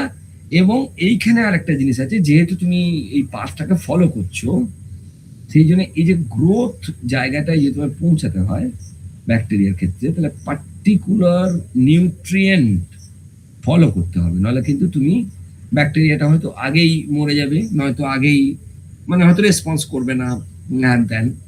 এবার এই ব্যাকটেরিয়ার গ্রোথকে যদি প্রপারলি তোমায় যেতে হয়, তাহলে এই যে নিউট্রিয়েন্ট বডি, মানে কি, তোমাকে কার্বন রিলেটেড মেটেরিয়াল থাকতে হবে, তবে ওর গ্রোথ ঠিক থাকবে, নাইট্রোজেন রিলেটেড মেটেরিয়াল থাকতে হবে, একটুখানি অক্সিজেন, একটুখানি জল, ওয়াটার বডি থাকতে হবে, পিএইচটাকে ঠিক ঠিক করে মেনটেন করতে হবে, টেম্পারেচার ঠিক করে মেনটেন করতে হবে, তবে তুমি গ্রোথটা পাবে, মানে তবে তুমি ব্যাকটেরিয়াটাকে একদম এখান থেকে ওখান অব্দি যেতে দেখতে পাবে, মানে ল্যাগ থেকে ডেথ অব্দি।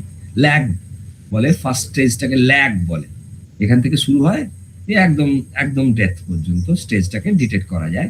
এবার যদি তুমি চাইছো পুরোটা, তাহলে এইগুলো হচ্ছে নিউট্রিয়েন্টস ব্যালেন্স, যেগুলো তোমাকে মেনটেন করতে হবে। না হলে প্রেফারেবলি, যেমন ধরো পিএইচ এর ক্ষেত্রে বলা হয় যে পিএইচ যদি তুমি খেয়াল করতে না পারো, ল্যাবের মধ্যে পিএইচ নর্মালি এই যে 6-8 এইরকম রেঞ্জ পার হয়ে যায় যদি কখনো, তাহলে কিন্তু সব মরে যাবে, মানে তুমি আর রেজাল্ট পাবে না।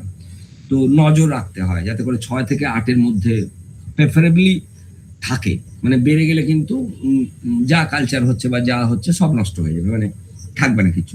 তো এটা নজরদারি করতে হবে, ধরো যারা করে তারা।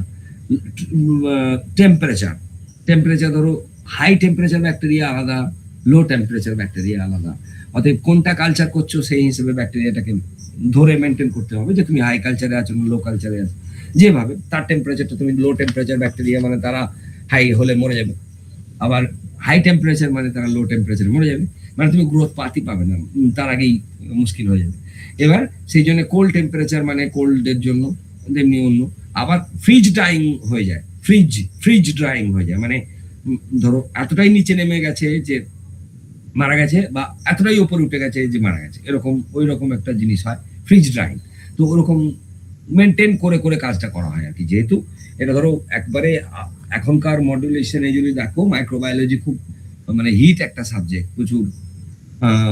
প্রচুর পড়াশুনো হচ্ছে ধরো এটার উপরে। মডার্ন বায়োটেকনোলজি যদি বলো, সেটা মাইক্রোবায়োলজির যে ফাউন্ডেশন, তার উপরে biotechnological foundation, microbiology primary foundation, তার উপরে তৈরি আমরা বায়োটেকনোলজি বা যা বলে লাফালাফি করছি সবই। এবার বায়োটেকনোলজি এবং মাইক্রোবায়োলজি দুটো দিয়ে সেপারেটলি কোথাও কাজ করতে পারছে তা নয়, দুটো জয়েন্টলি কাজ করে। মাইক্রোবায়োলজির লোকজন মানে থাকতে হবে সেখানে, বায়োটেকনোলজির লোকজনও থাকতে হবে, তবে একটা সাকসেসফুল। এবার যদি বলো যে কোনখানে মানে যে তিনটে জায়গায় সবচেয়ে বেশি প্রয়োজন এই দুটো জিনিসের, মাইক্রোবায়োলজি এবং বায়োটেকনোলজি, কেন এটাকে পাত্তা দেওয়া হচ্ছে, এটা হচ্ছে সবচেয়ে বড় কোশ্চেন, যে মাইক্রোবায়োলজি আর বায়োটেকনোলজি মানে পড়াশোনাটাকে কেন পাত্তা দেওয়া হচ্ছে। পাত্তা দেওয়া হচ্ছে, তার মেজর কারণ হচ্ছে তিনটে। একটি হচ্ছে ডেভেলপমেন্ট অফ অ্যান্টিবায়োটিক, একটি হচ্ছে ডেভেলপমেন্ট অফ ভ্যাকসিন, আর একটি হচ্ছে ডেভেলপমেন্ট অফ ভিটামিন। তিনটে জায়গা নেক্সট হিউম্যান জেনারেশন, মানে হিউম্যান যতদিন আছে ততদিন যদি এইগুলোকে ডেভেলপ করা না যায়, তাহলে একটা সময় প্রমাণ হয়ে যাবে যে এক্সিস্টিং যে অ্যান্টিবায়োটিক সেগুলোর কাজ করছে না, এক্সিস্টিং যে ভ্যাকসিন সেগুলোর কাজ করছে না, এক্সিস্টিং যে ভিটামিন সেগুলোর কাজ করছে না। তখনকার যে আপলিফমেন্ট, যে এর পরের অ্যান্টিবায়োটিক কোনটা, এর পরের ভ্যাকসিন কোনটা, এর পরের ভিটামিন কন্টেন্ট কোনটা, সেই স্টাডিটা যদি তোমাকে কন্টিনিউয়াসলি ফরওয়ার্ড করতে হয়, তাহলে তোমাকে মাইক্রোবায়োলজি, বায়োটেকনোলজির উপরেই ভরসা করে থাকতে হবে। কেননা অন্য সেগমেন্টে এগুলোর ডিভিশনালি ওয়ার্ক হয় না, অন্য কাজ হবে না, অন্য কোথাও দিয়ে করা যায় না। তিনটে ভীষণ ইম্পর্টেন্ট জায়গা, অ্যান্টিবায়োটিক, ভ্যাকসিন এবং ভিটামিন, মানে ভয়ঙ্কর জায়গা। অর্ধেকের বেশি ভ্যাকসিন বা অর্ধেকের বেশি অ্যান্টিবায়োটিক ধরো সামনের 20 বছরের মধ্যে ইনভ্যালিড হয়ে যাবে, ইনভ্যালিড হয়ে যাবে। তো নিউসেন্স, এটা কমন। এবার যদি বলো কেন ইনভ্যালিড হবে, ইনভ্যালিড কেন হবে তার কারণ হচ্ছে যে generally we are taking the overdose of that medicine. মানে আমরা এতটা পরিমাণ খেয়ে ফেলেছি ওষুধটা বা শরীরে ইনজেকশন হিসেবে নিয়ে ফেলেছি যে ওইটা আমাদের বহু লোকের ওইটা কাজ করবে না। মানে তুমি দেখবে প্রবলেম হয়েছে, তোমাকে জেনারেল যে অ্যান্টিবায়োটিকটা সবচেয়ে ভালো দেওয়া হয়েছে, তারপরেও দেখবে কিছু হচ্ছে না। মানে কি? মানে হচ্ছে your body is have resistance with that antibiotic. মানে যে কোনো কারণে যে কোনো সময়ে তুমি অ্যান্টিবায়োটিক গুলো খেয়েছো এবং তার জন্য তোমার শরীরে একটা রেজিস্ট্যান্স তৈরি হয়েছে এবং কোনোভাবে ওই মেডিসিনটা আর তোমার শরীরে কাজ করছে না বা করবে না। তাহলে তখন রাস্তা হচ্ছে you have to prepare a alternative antibiotic. ব্যাস, এবার এই যে অল্টারনেটিভ অ্যান্টিবায়োটিকটা তোমাকে সন্ধানটা কে দেবে, তার বেসিক যে ফান্ডা এইগুলো মাইক্রোবায়োলজি, বায়োটেকনোলজি। অর্থাৎ এগুলোকে এখন ওই জন্য মানে তোমার পাত্তা দিতে হবে, বিকজ এই সাবজেক্ট গুলোকে ওই জন্যই পাত্তা দেওয়া হচ্ছে, বুঝেছো? এই মোটামুটি পড়ো, ঠিক আছে? আর সাজেশনটাকে খুব স্ট্রিক্টলি ফলো করবে। যে জিনিসগুলো মোটামুটি মেনশন করলাম এটা রইলো, এটাকে দেখে দেখে খুঁজে পাবে কোন চ্যাপ্টার থেকে এটা মোটামুটি হতে পারে, দিয়ে একটু ঠিকঠাক করে পড়ো। ভয় পাওয়ার মানে কিছু নেই, ভয় পাওয়ার মতো কোনো ব্যাপার নেই, কিছু নেই। লিখবে, কোশ্চেন চেষ্টা করবে না ছেড়ে আসতে, কোনো কোশ্চেন না ছেড়ে আসতে চেষ্টা করবে, কমপ্লিট আনসার করবে, নাম্বার কিচ্ছু হেরফের হবে না, দেখবেন যথেষ্ট ঠিকঠাক নাম্বার হবে সবার, ঠিক আছে?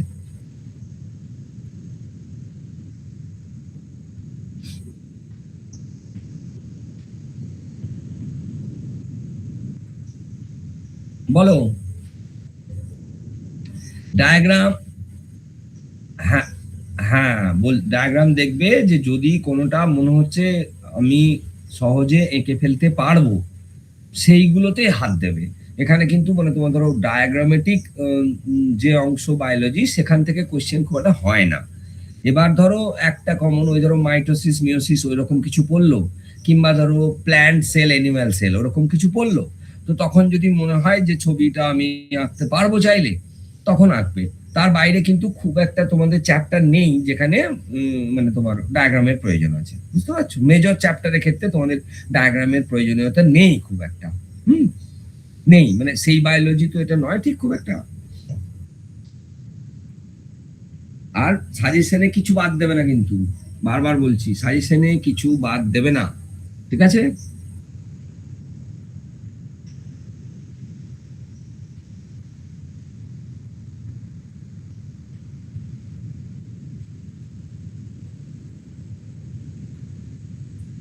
চলো, কদিন একটু ঠিকঠাক পড়ো, সব হয়ে যাবে।